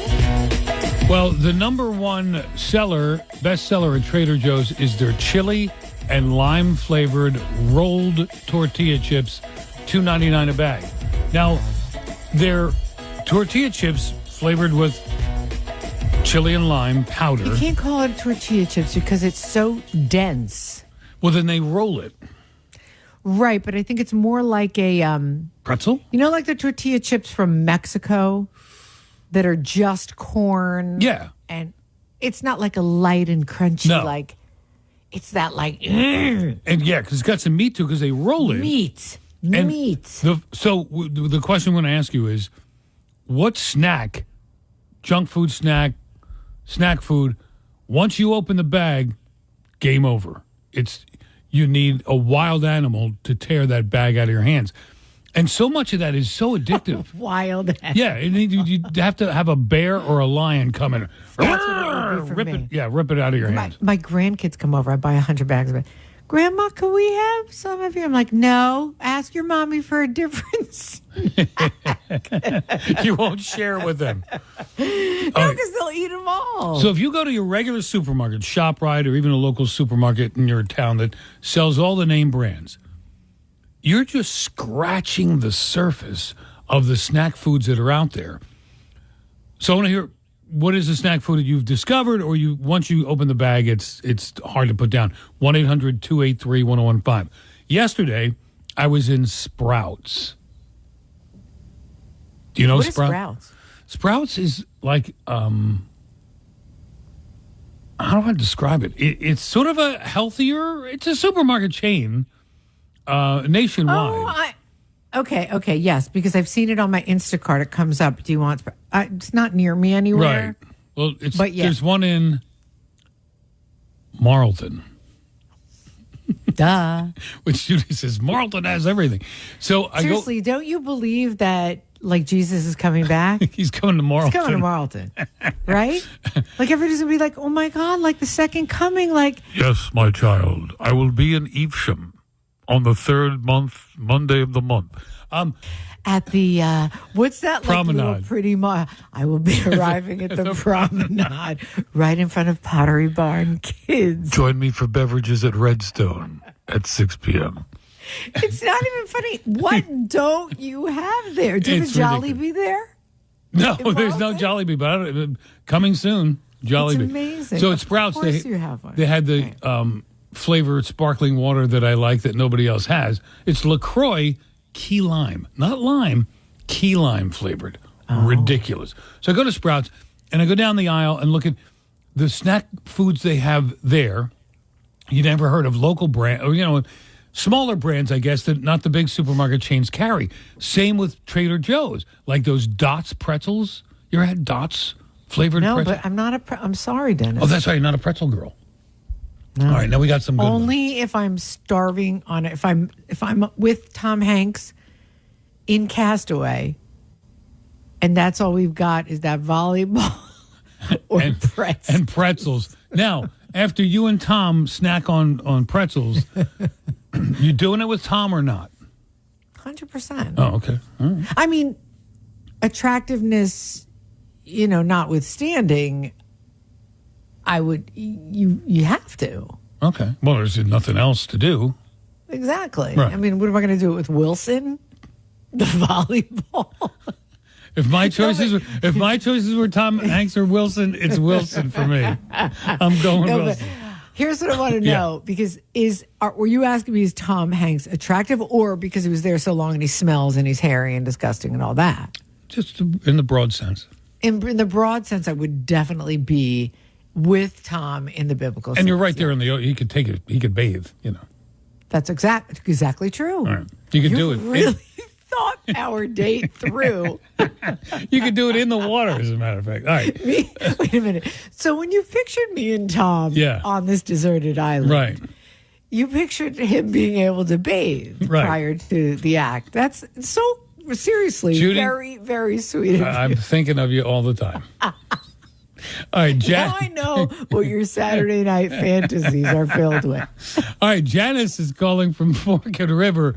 Snack food you can't put down. Oh, she's going a good old classic. Yes, Wise potato chips. I won't buy them. I'll eat the whole bloody bag. Really? So no flavor, no barbecue, no ridges, just Wise? No, just the plain Wise, yeah. Mm-hmm. All right. And also a restaurant, I just wanted to tell you, there's a German restaurant in Wrightstown called Sebastian's. It's a BYOB. Their German food is delicious. Isn't it like a pretty building too, or pretty inside? Yeah, it's like real quirky inside. Yeah, I've heard of it. You Never gave been. up on that topic too quickly. I didn't even know there was German food. No, very good. All right, thank you, Janice. Appreciate the call. No, Janice, we love that. I'm saying I didn't even know there is such a thing as German food. Oh, there's one in near Long Beach Island. And there's one in Delran on the river called what is the it, Worst of the Worst or sausages and sauerkraut? Yeah, like, what do bratwurst Germans eat? and schnitzel. And that sounds delicious. And if you don't like it and you say something to the chef, screams at you. They beat you about the head. No, there's some very good German restaurants in New Jersey. Paul in Barnegat, hello. Hello. Hi, Doritos sweet and spicy chili. Yes, with sour cream. Oh, yeah. So good. I cannot put the... I mean, any Doritos for that matter, but... All right, French onion dip, which is mostly sour cream, with Ruffles potato chips. Oh, you always are that. Done. You're all about the French onion dip. Yeah. I remember that for 30 years. With the Ruffles, because the Ruffles are thick enough to get through that. All right, Paul in Barnegat says Doritos sweet and spicy chili with sour cream. Also, if anybody can relate to the chili and lime rolled up corn things from Trader Joe's, and now that I know, I can come out of the closet now that I know everybody in the world is into it. And you have those? I always have them. What are you talking about? And then you won't let your grandchildren touch them. I lost a little respect with you with the Tom Hanks thing, but now you really... Tom, Tina is in Bordentown. Hi, Tina.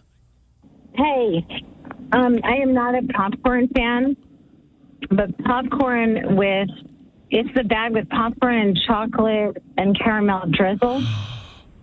It's so stupid how good it is. Who makes that, Tina? I don't remember. It's this big white bag. You can get it at Costco with like a humongous bag. And you can eat so much you can throw up and then like keep eating. It's disgusting. It's so good. All right, Tina, thank you. Appreciate the call. You know what she'd be doing on the island with Tom Hanks. Oh, yeah, for sure. Ray and Wall. Oh, I think I know what he's talking about here. Hi, Ray. Hey, guys. Hey. Happy Groundhog's Day. Thank you. Same to you. Same to you. And Dennis, by the way, I'm right with you with the ruffles and the French onion dip. Sour cream. Yeah. It's awesome. But anyway, popcorners. They are, in my house, it's like crack. Wait, stop. Stop, because I have it in my house right now. And if you don't say kettle corn, I'm hanging up on you. Well, I was just going to say, there's a lot of good flavors. Kettle corn is one of my go-to. But I also like the white cheddar. And there's that chili. There's a chili a spicy one also. The different color bags. The green bag. Yeah. The red bag. I never do the chili one, but all I can tell you is I've gone through, I'm not embarrassed to tell you, I've gone through 2 of those big bags by myself. Popcorners. All right. Thank you, Ray. Appreciate the call. What is it go-to snack food, junk food, snack food that you can't put down? Once you open the bag, it's game over. 1-800-283-1015. And I'll tell you a new one that I discovered recently that I love. And it's not that popular. It's been around a while, but it's never really taken off. I'll tell you what it is. Save it. Yeah, I am. Dennis here, and for the longest time I've been hearing Judi rave about Guaranteed Service, so I decided to try them out for myself. And Guaranteed Service is truly the best at what they do, and they do it all. Whether it's a leaking water heater, clogged toilet, broken or faulty lights or switches, or your heating system not working properly, you'll always be in good hands with Guaranteed Service. For a limited time, Guaranteed Service will tune up your heating system for only $77 and guarantee no breakdowns for the entire season, or the repair is free. No questions asked. Learn more at guaranteedservice.com. Judi, the star of the show today is a guy named Boogie, also Alonzo Davis from Southwest Philly. Boogie, BSW, Boogie Southwest. So comments keep coming in about Boogie, who called earlier in the show. Such a hit, Dennis. It's not even funny. Well, he has a fan club. My son Greg, listening in North Carolina, texted a little while ago, plot twist, Boogie is white. That's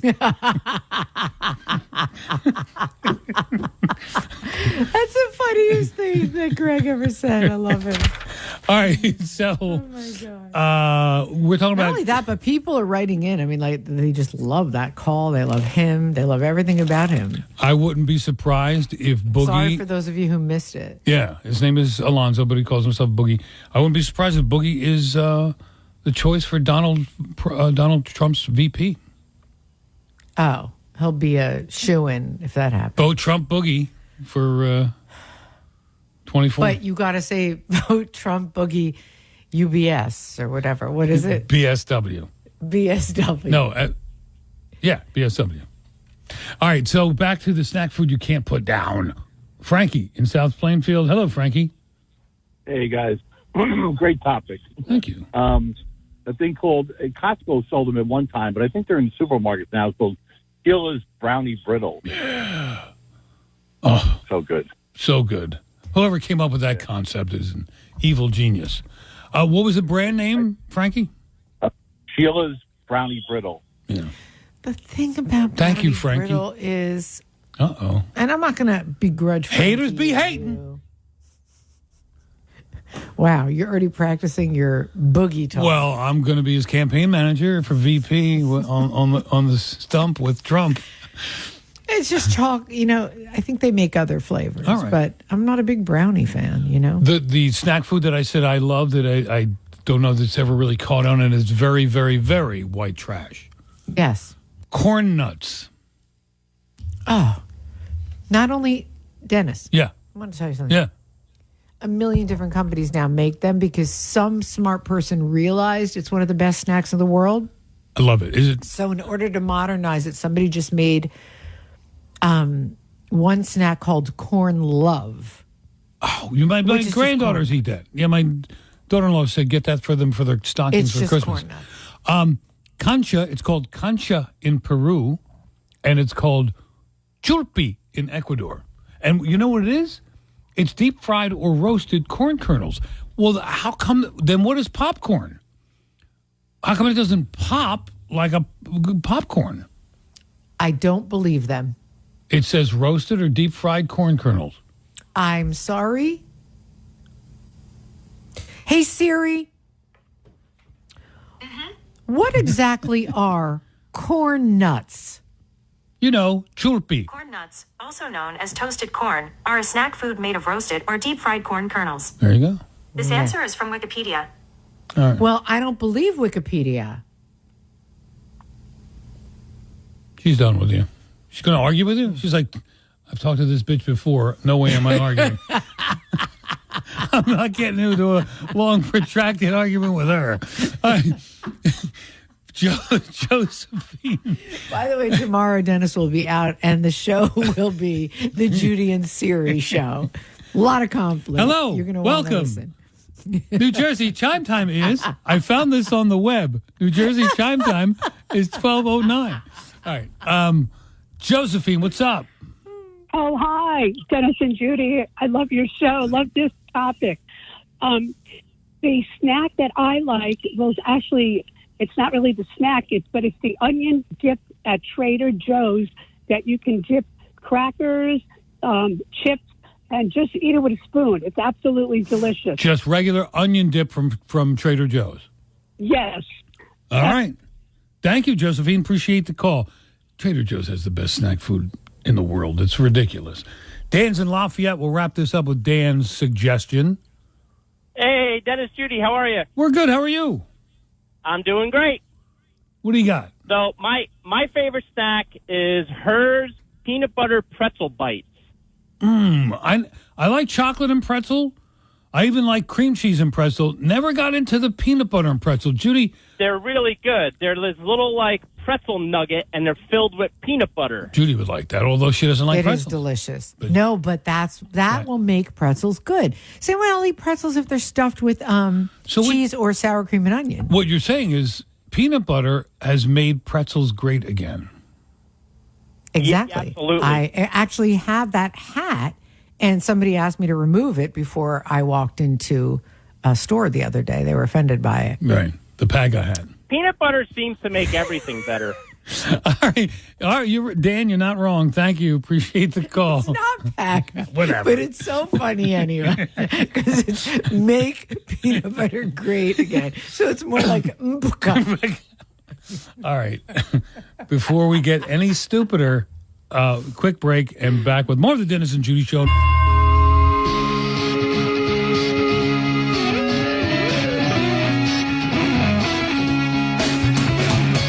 Bet Parks Casino and Sportsbook app, New Jersey. Chime time is 1:08. It's the Dennis and Judi Show.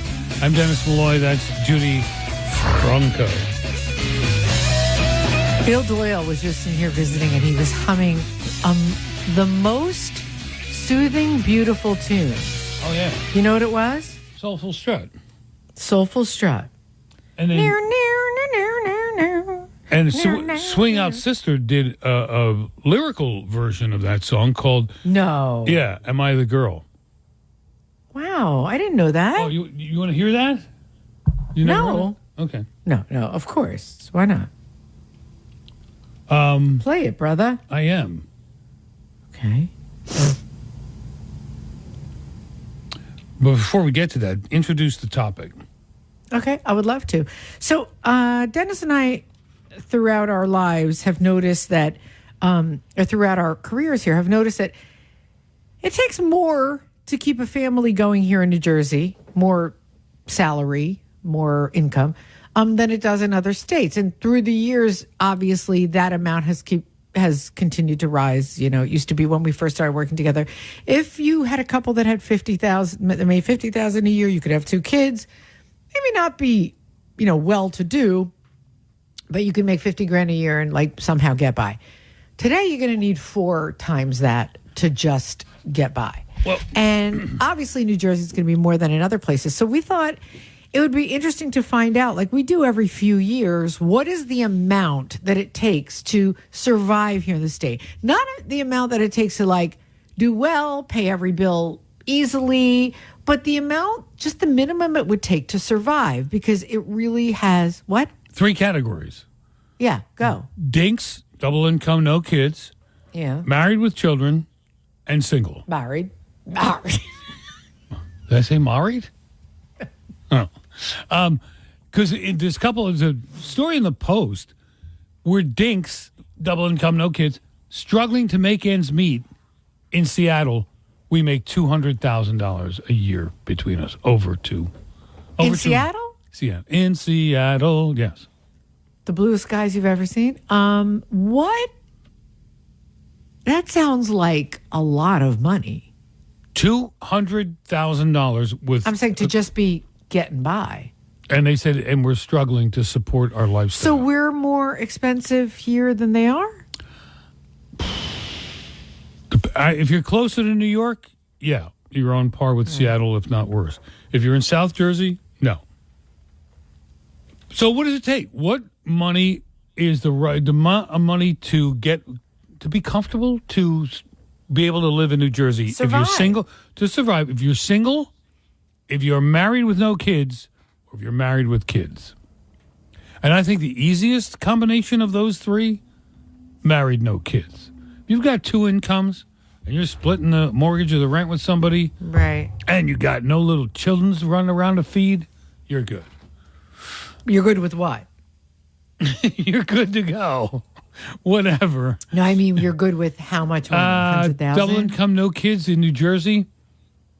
100,000. 150 combined. 150 combined in the New York Metro, 100K in South Jersey. Okay. Really is a we'll difference. We'll make that distinction.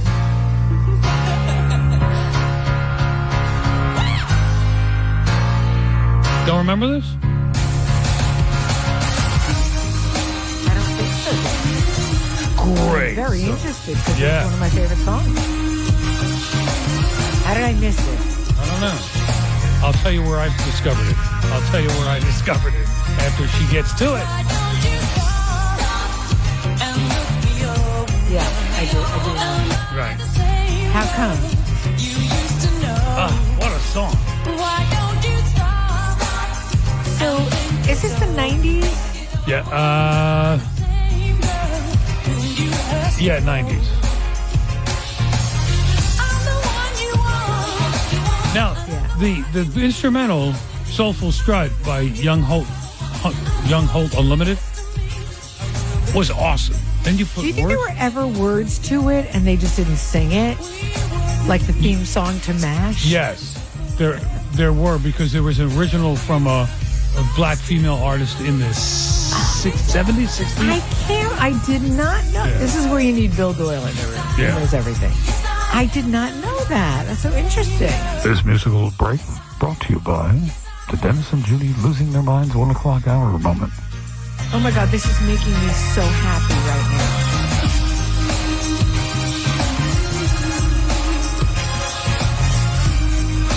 now. By the way, 67% of employees say they're more productive at work if they have access to music.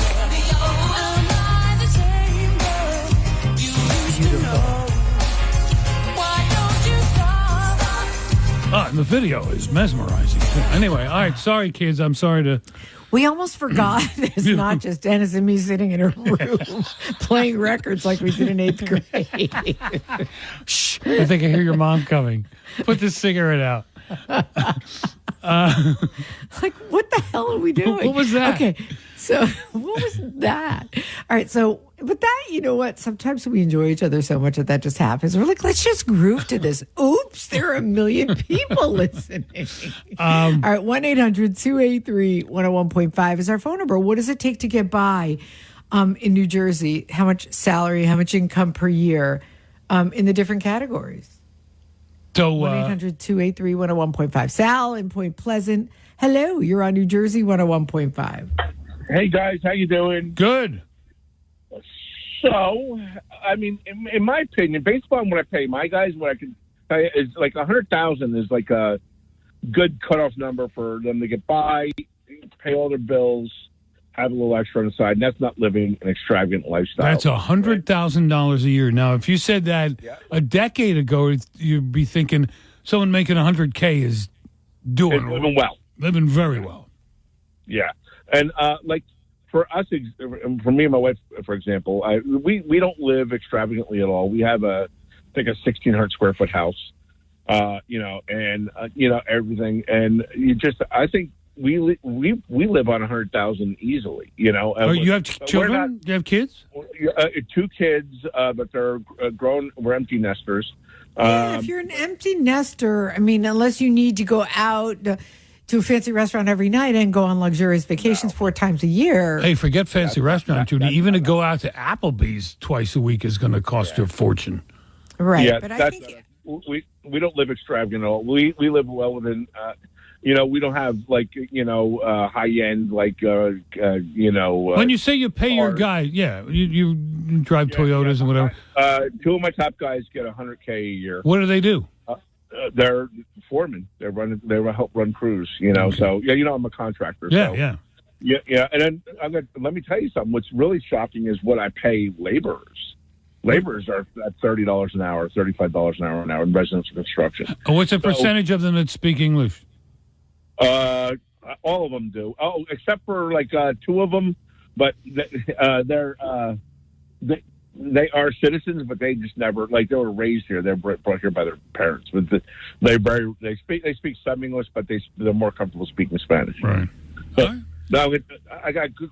The good thing about it is I got good guys that work for me. None of them are doing drugs or drinking or anything like that on the job, or they don't do it at home either. Good, well-rounded guys. So that's the thing. And to be in our, the one thing that hurts us is because we do pay our guys well, is that we get eliminated from a lot of jobs we bid on because people don't understand the value of paying someone well to do their job well. They think it's about the bottom line and saving pennies, when it comes to we're doing work on my house, you want to get the best. All right, Sal, thank you. Appreciate the call to New Jersey 101.5. From the app chat, Judy, in my opinion, this is from Stacy down in Florida. In my opinion, being single in New Jersey is the hardest situation. I moved to Florida because I couldn't afford New Jersey.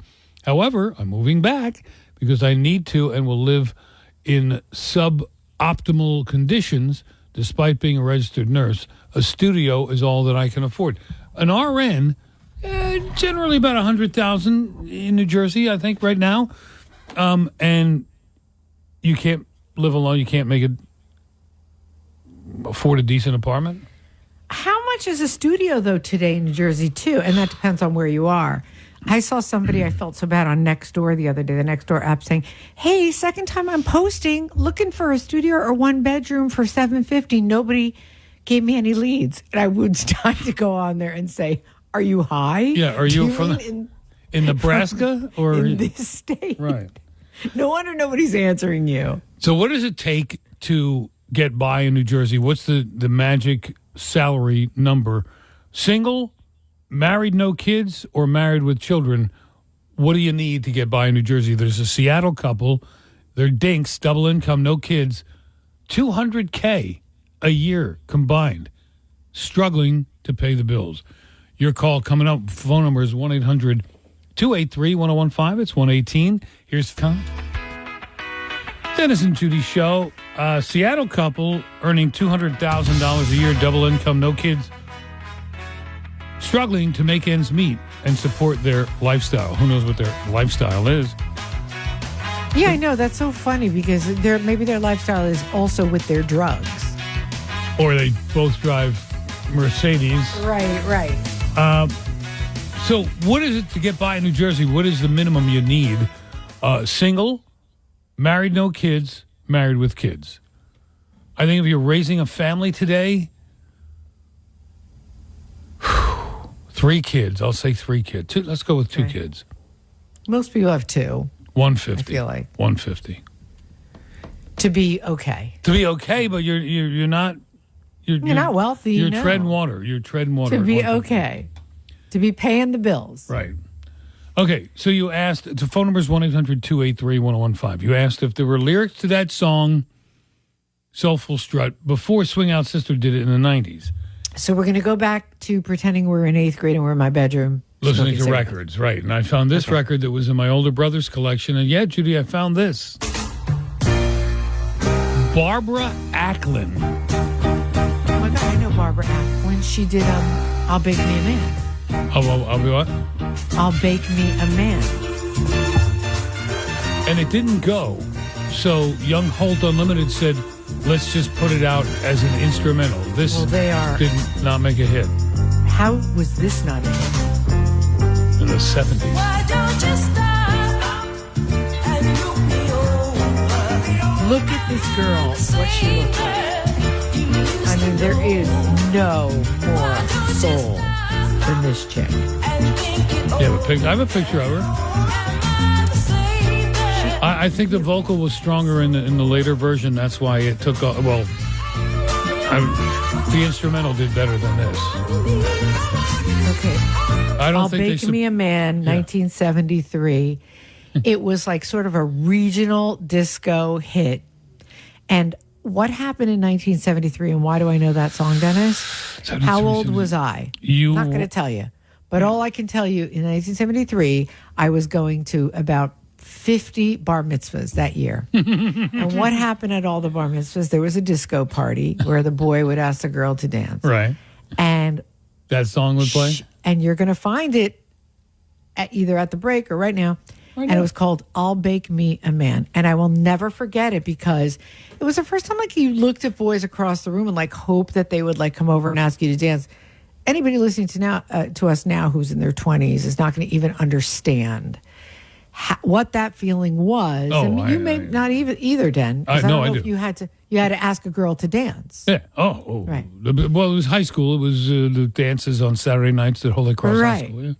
So, you would be hoping this guy would ask you, but then it was always like some geek who would ask you, and so you'd go out on the dance floor. I was the geek, by the way. Okay. And you'd be asking the guy would be asking you, and this was disco. This is what's scary. This beat is so slow.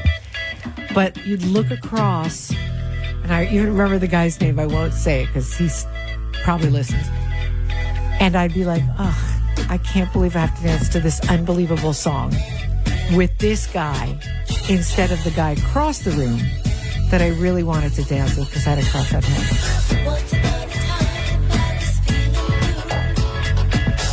I never heard this. I've never heard that. Well, wait till you get to the hook.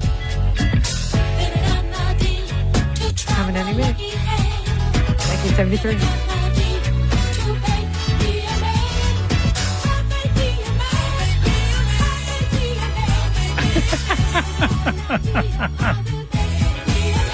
You get it? This is the era when they just said, yeah, put a beat to it, give me some lyrics. But you get the vibe? How magical this was? At Morris Ferrari's bar mitzvah? No, I don't, because I wasn't there. I know the connection you're feeling, but I don't feel it because this is the first time I'm hearing it and I'm not 13. Can you please feel it with me? Okay, I feel it, Judy. I know. Bedroom, and I'm in 7th grade. What's that? Why do you refuse to do that for me? I feel it, Judy. I feel the vibe. No, I was being honest. Kids, if you're listening at home and on your first venture with a woman, never be honest. Do you even breathe from that? Are you breathing? No, Judy, I'm completely out of breath. Barbara freaking Acklin. I haven't heard that name since that year, which I'm not going to repeat because it's just making me feel old. Okay. Yeah. All right. Back to the how can. Thank you, Morris Harari's bar mitzvah, for introducing me to Barbara Acklin. Martin in Middlesex. What does it take to survive in New Jersey? Martin, you say it's 80,000 if you're single? No. So, first of all, hey guys, how you doing? Good. Good. So, my wife and I, we make it work with bare minimum 80, and we have 4 kids. Oh. We're in our mid-30s, and my wife right now, she's just come off maternity leave, and we're making it work. On 80,000 a year. I mean, that is making it work. That's not like you're okay. You own a home? You own a home, Martin? So we rent right now. We're actually in the process of looking for a home. So we rent right now, and my rent's pretty expensive. It's actually more than a mortgage, unfortunately. How much? But so my rent right now is $23.50 for a 3-2. You're doing okay rent-wise for where you are. Wait, stop. What town do you rent in? So we rent in Edison. Yeah. I didn't know there was such a thing for a three-bedroom apartment that was $2,300 a month. You're doing okay Yeah, rent-wise, but we got into it during COVID. I guess we got a good deal on the apartment. Yeah. So are you making 80 between the two of you? So my wife right now, she's unemployed. She just come off unemployment, so I'm the only one working right now. All right. And is she going to go back to work? Yeah, she's actually looking right now to get back into the field now. So. Who will watch the kids? So right now the kids are in daycare. Right. And that's a big expense right there, right? Yeah, it's pretty expensive. So we had 2 kids during the pandemic. They're 1 and 2 years old now. You know, there is Netflix. You could have watched Netflix. There were other things to do, just so you know. We were very busy, to say the least. All right. A monthly Netflix subscription is cheaper than a kid or 2 That kids. is so true, Dennis. Good point. Noted. All right, Martin, listen, thanks for you sharing your story. Appreciate your call. Thank you, guys. Thank you. Take care. And I bet you that gives hope to a lot of people, Dennis, who feel like that would be impossible to do. They're doing it. 4 kids, Central Jersey, $80,000 a year.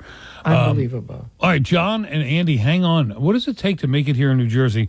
Single, married, no kids, or married with kids? 1-800-2, or empty nesters too, which is same as double income, no kids. 1-800-283-1015. It's 1:30.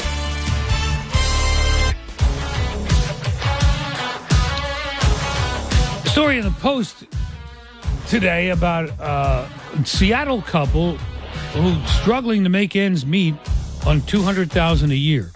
I think the economy in North Jersey, anyway, or the northern part of the state, I should say the upper part of the state, Central and North Jersey, comparable to the economy in Seattle. What does it take to get by in New Jersey? Single, married with no kids, or married with kids? We just spoke to a dad, $80,000 a year, 4 kids. And it's a struggle, but they're looking to buy a house. We've had this conversation before, and I remember a couple of years ago, a woman called and said they were, it was, at that time, I think it was like $45,000 a year. And they had a couple of kids, and they were making it work.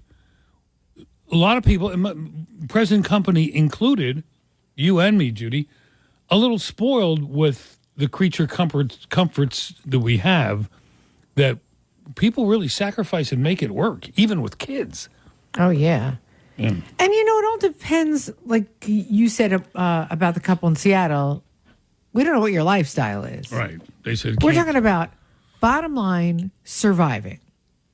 John. What does it take? Yeah. John's in Long Valley, which is a really nice area. Hello, John. Hello, how are you? Can you hear me okay? Yeah. Yeah. Yeah. So, me and my wife, my one young daughter, we live in Long Valley. And like you said, it's a beautiful area. And we purchased here a few years ago, and we bought a 3,000 square foot beautiful home for under $400,000. Wow. What year was that, John? That was 2019. How could that happen? It was just pre-COVID.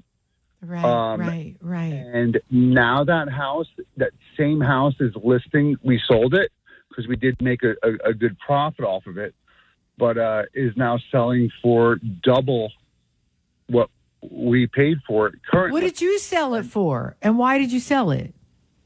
We sold it because we in 2021, when we sold it, we thought, we were going to make a bunch of money off of it. The market would come down, interest rates would come down.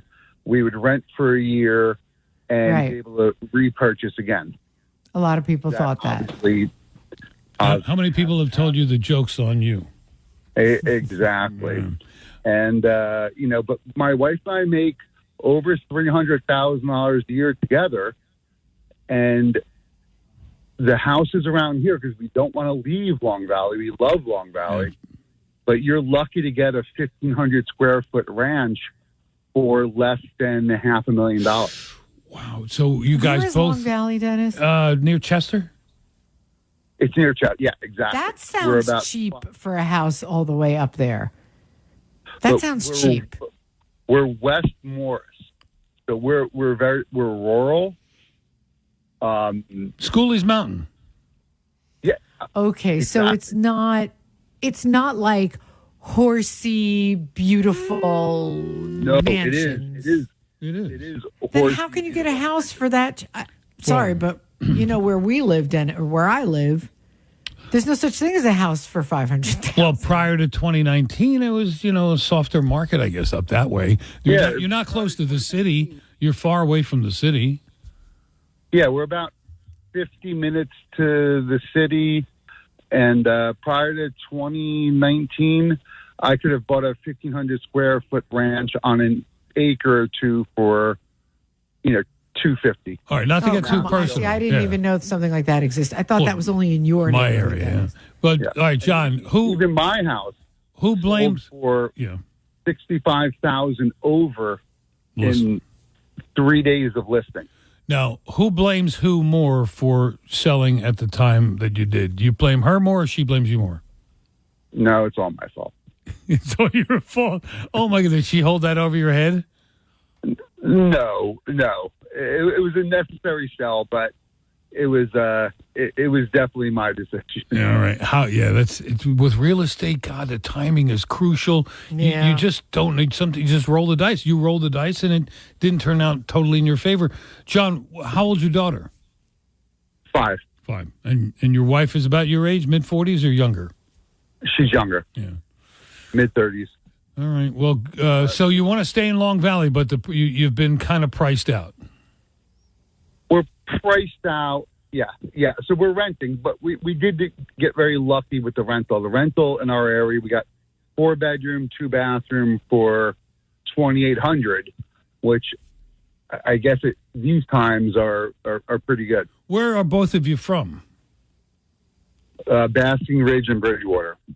All right. So what would be more affordable than Long Valley? Which one of those towns? Probably Long Valley. Wow, really? Of all the three? Because the taxes are a little cheaper here. Well, then keep looking. Very good, John. Thanks. Appreciate you sharing your story. All right. Thank you, guys. Thank you. Best of luck to you and the family. Boy, imagine making that move and you got to face the wife every day. So many people, though, were tempted to do that. Oh, or did it? That. Yeah.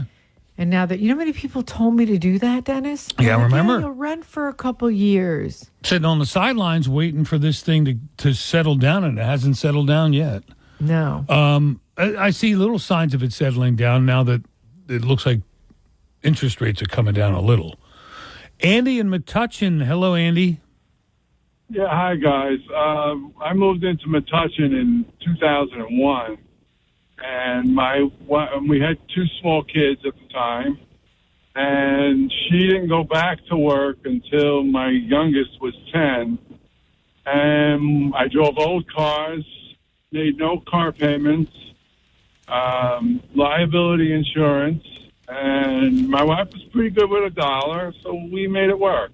But at the time, I don't know, maybe I was making 80 grand, maybe less. Wow. And it was fine. Are you empty nesters now? Well, my daughter's home, but she's 26. My son's in Colorado. Even the fact that I didn't turn on cable in my house till the World Trade Center came down. Oh, my God.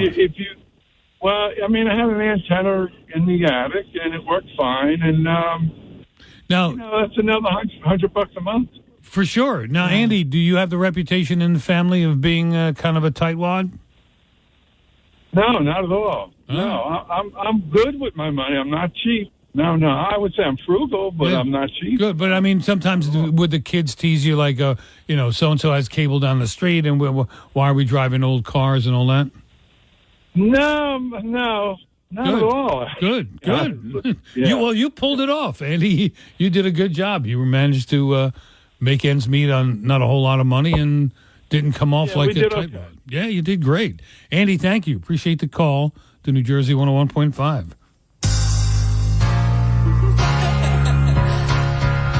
I just wanted to hear it again since it made you feel so good. Since we're just hanging out in my bedroom in 8th grade, Playing records, listening to records. smoking cigarettes. When is your mom coming back from bowling? Nah, she won't be back until like 4, dude. Oh, we're good. Like, pass me another cigarette. That funny one. No, that I didn't do. No, that you didn't do. Especially not in 8th grade. Are you kidding me? I had them in 8th grade. You did? Yeah. You were such a bad boy. Maybe. I think I like you more now. Shut the door and you'll see how much more you like me.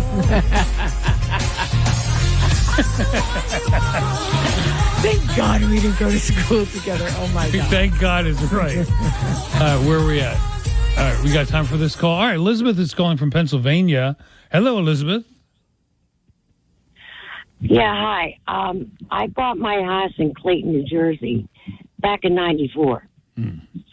And I paid $105,000 for it.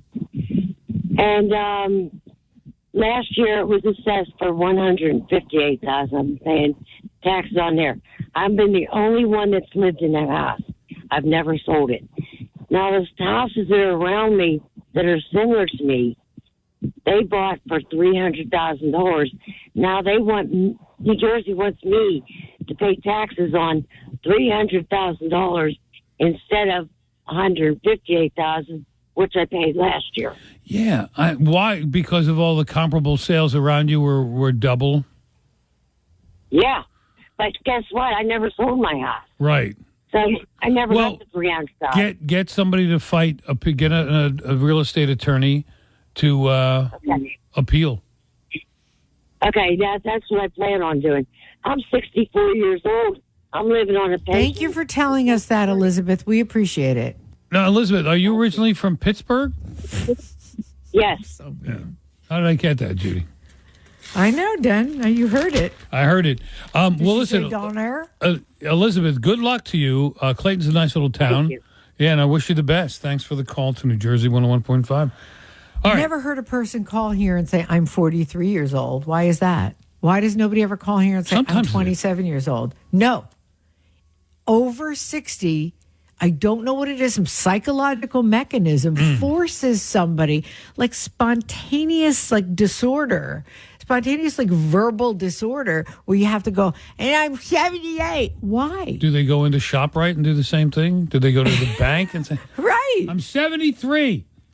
But isn't it funny, Dennis? You don't hear people going, I'm 27 years old. No.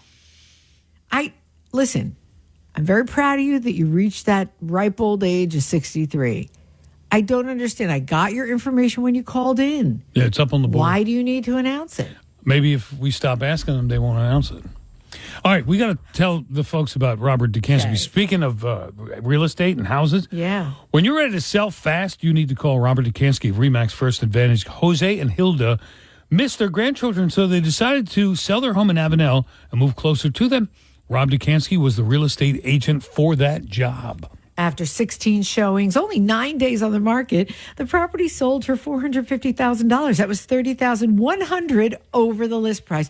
Nothing beats Rob's Your Home Sold Guaranteed program. You don't need to worry about things like interest rates or market uncertainty when you choose the right agent. Find out more at robsellsnj.com. Robert DeCansky not only lists your home, but has the in-house marketing to drive hundreds of buyers to your home, creating demand and driving up the price. Call the only agent we would call if we needed to sell our homes, and that's Rob DeCansky. What's the number, Judy?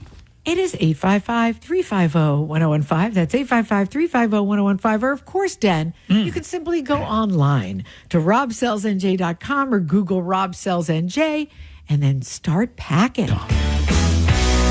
Dennis and Judy Show.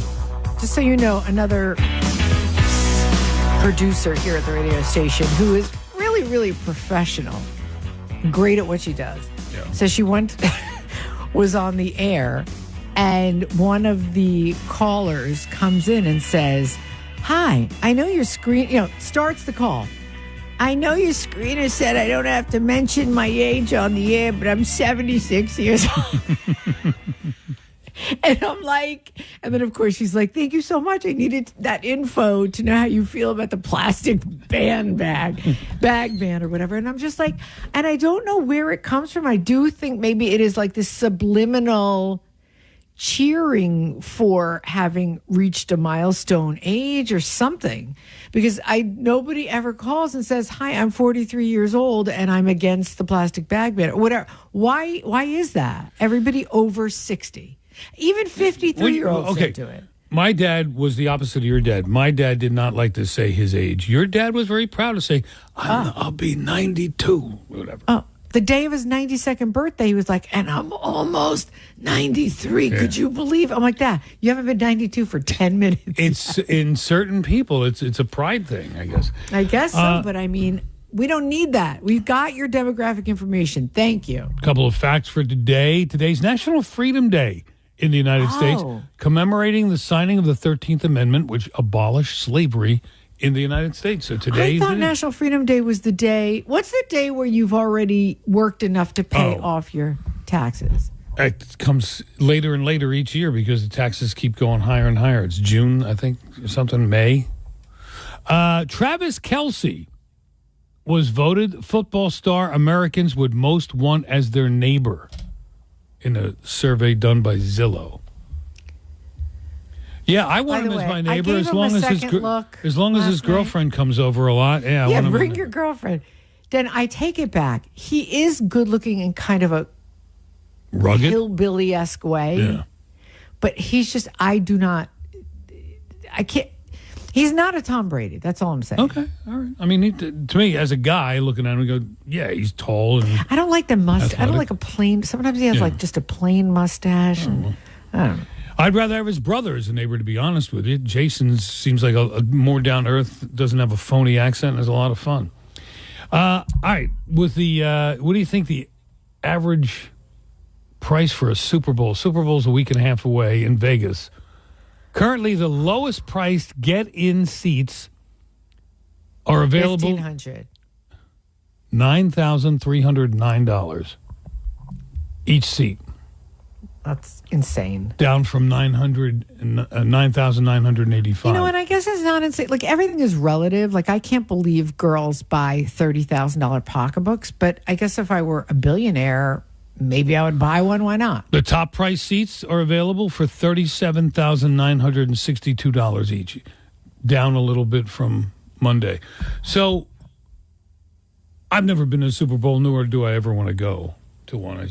Even if my team was in it, it's great to watch it at home. If your team was in it, though, I don't know. Dan. Watch it at home. You got the commercials. You got your friends, family. Why do I want to be elsewhere anyway? But some people. Plus, you don't get flashed a picture of Taylor Swift every 10 minutes in the stands. Correct. There's a new documentary on Prime all about Celine Dion. It's not about her career, but the disease she's currently battling. And What's her disease? I don't remember. French Canadianness. Oh, that's not an actual affliction. I'm sorry. By the way, she has a disease. I feel bad I said that. I think she has something serious. Yeah, she does. But to stand up for the French Canadians, the French Canadians don't like the French either. They're more akin. But the French don't like the French Canadians. Correct. That's why they think that they're like hillbillies. Hillbillies, because they don't speak the language properly. Right. So the French Canadians are just like us. They're not. Don't lump them in with the French. That's all I'm saying. Okay. As to my friend. Yeah, but wait. What? If the French hate the French Canadians, why don't we? Hate the French Canadians? Yeah. We hate the French. We also hate Canadians. No, we hate Pierre Trudeau, but not the rest of the Canadians. I got to keep track of who we hate, Dennis. Every year it changes. No, we've always liked the Canadians. Okay. We never liked the French. The French were nice to me when I was there. In France? Yeah. No. Anyway, my neighbor... Just keep me updated. Yeah. Every Monday morning, who we hate, who we I don't gotta hate. get this call. My neighbor Travis Kelsey just called. He wants to borrow the lawnmower. All right. Wants to borrow the grill. Yeah. All right. So who's next? Great show today, Yes, Jen. Kylie and Doyle next. Love you, Judy.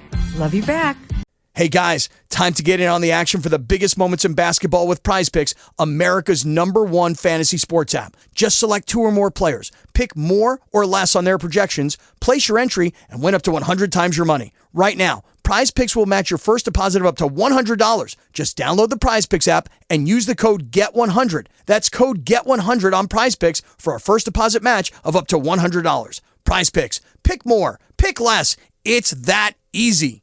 This has been the Dennis and Judy Show on demand. Thanks to our sponsor, Value City NJ, with 9 locations in New Jersey, or online at valuecitynj.com. Don't forget to check out the latest news and opinions from Dennis and Judy on our free app or NJ1015.com. New Jersey 101.5.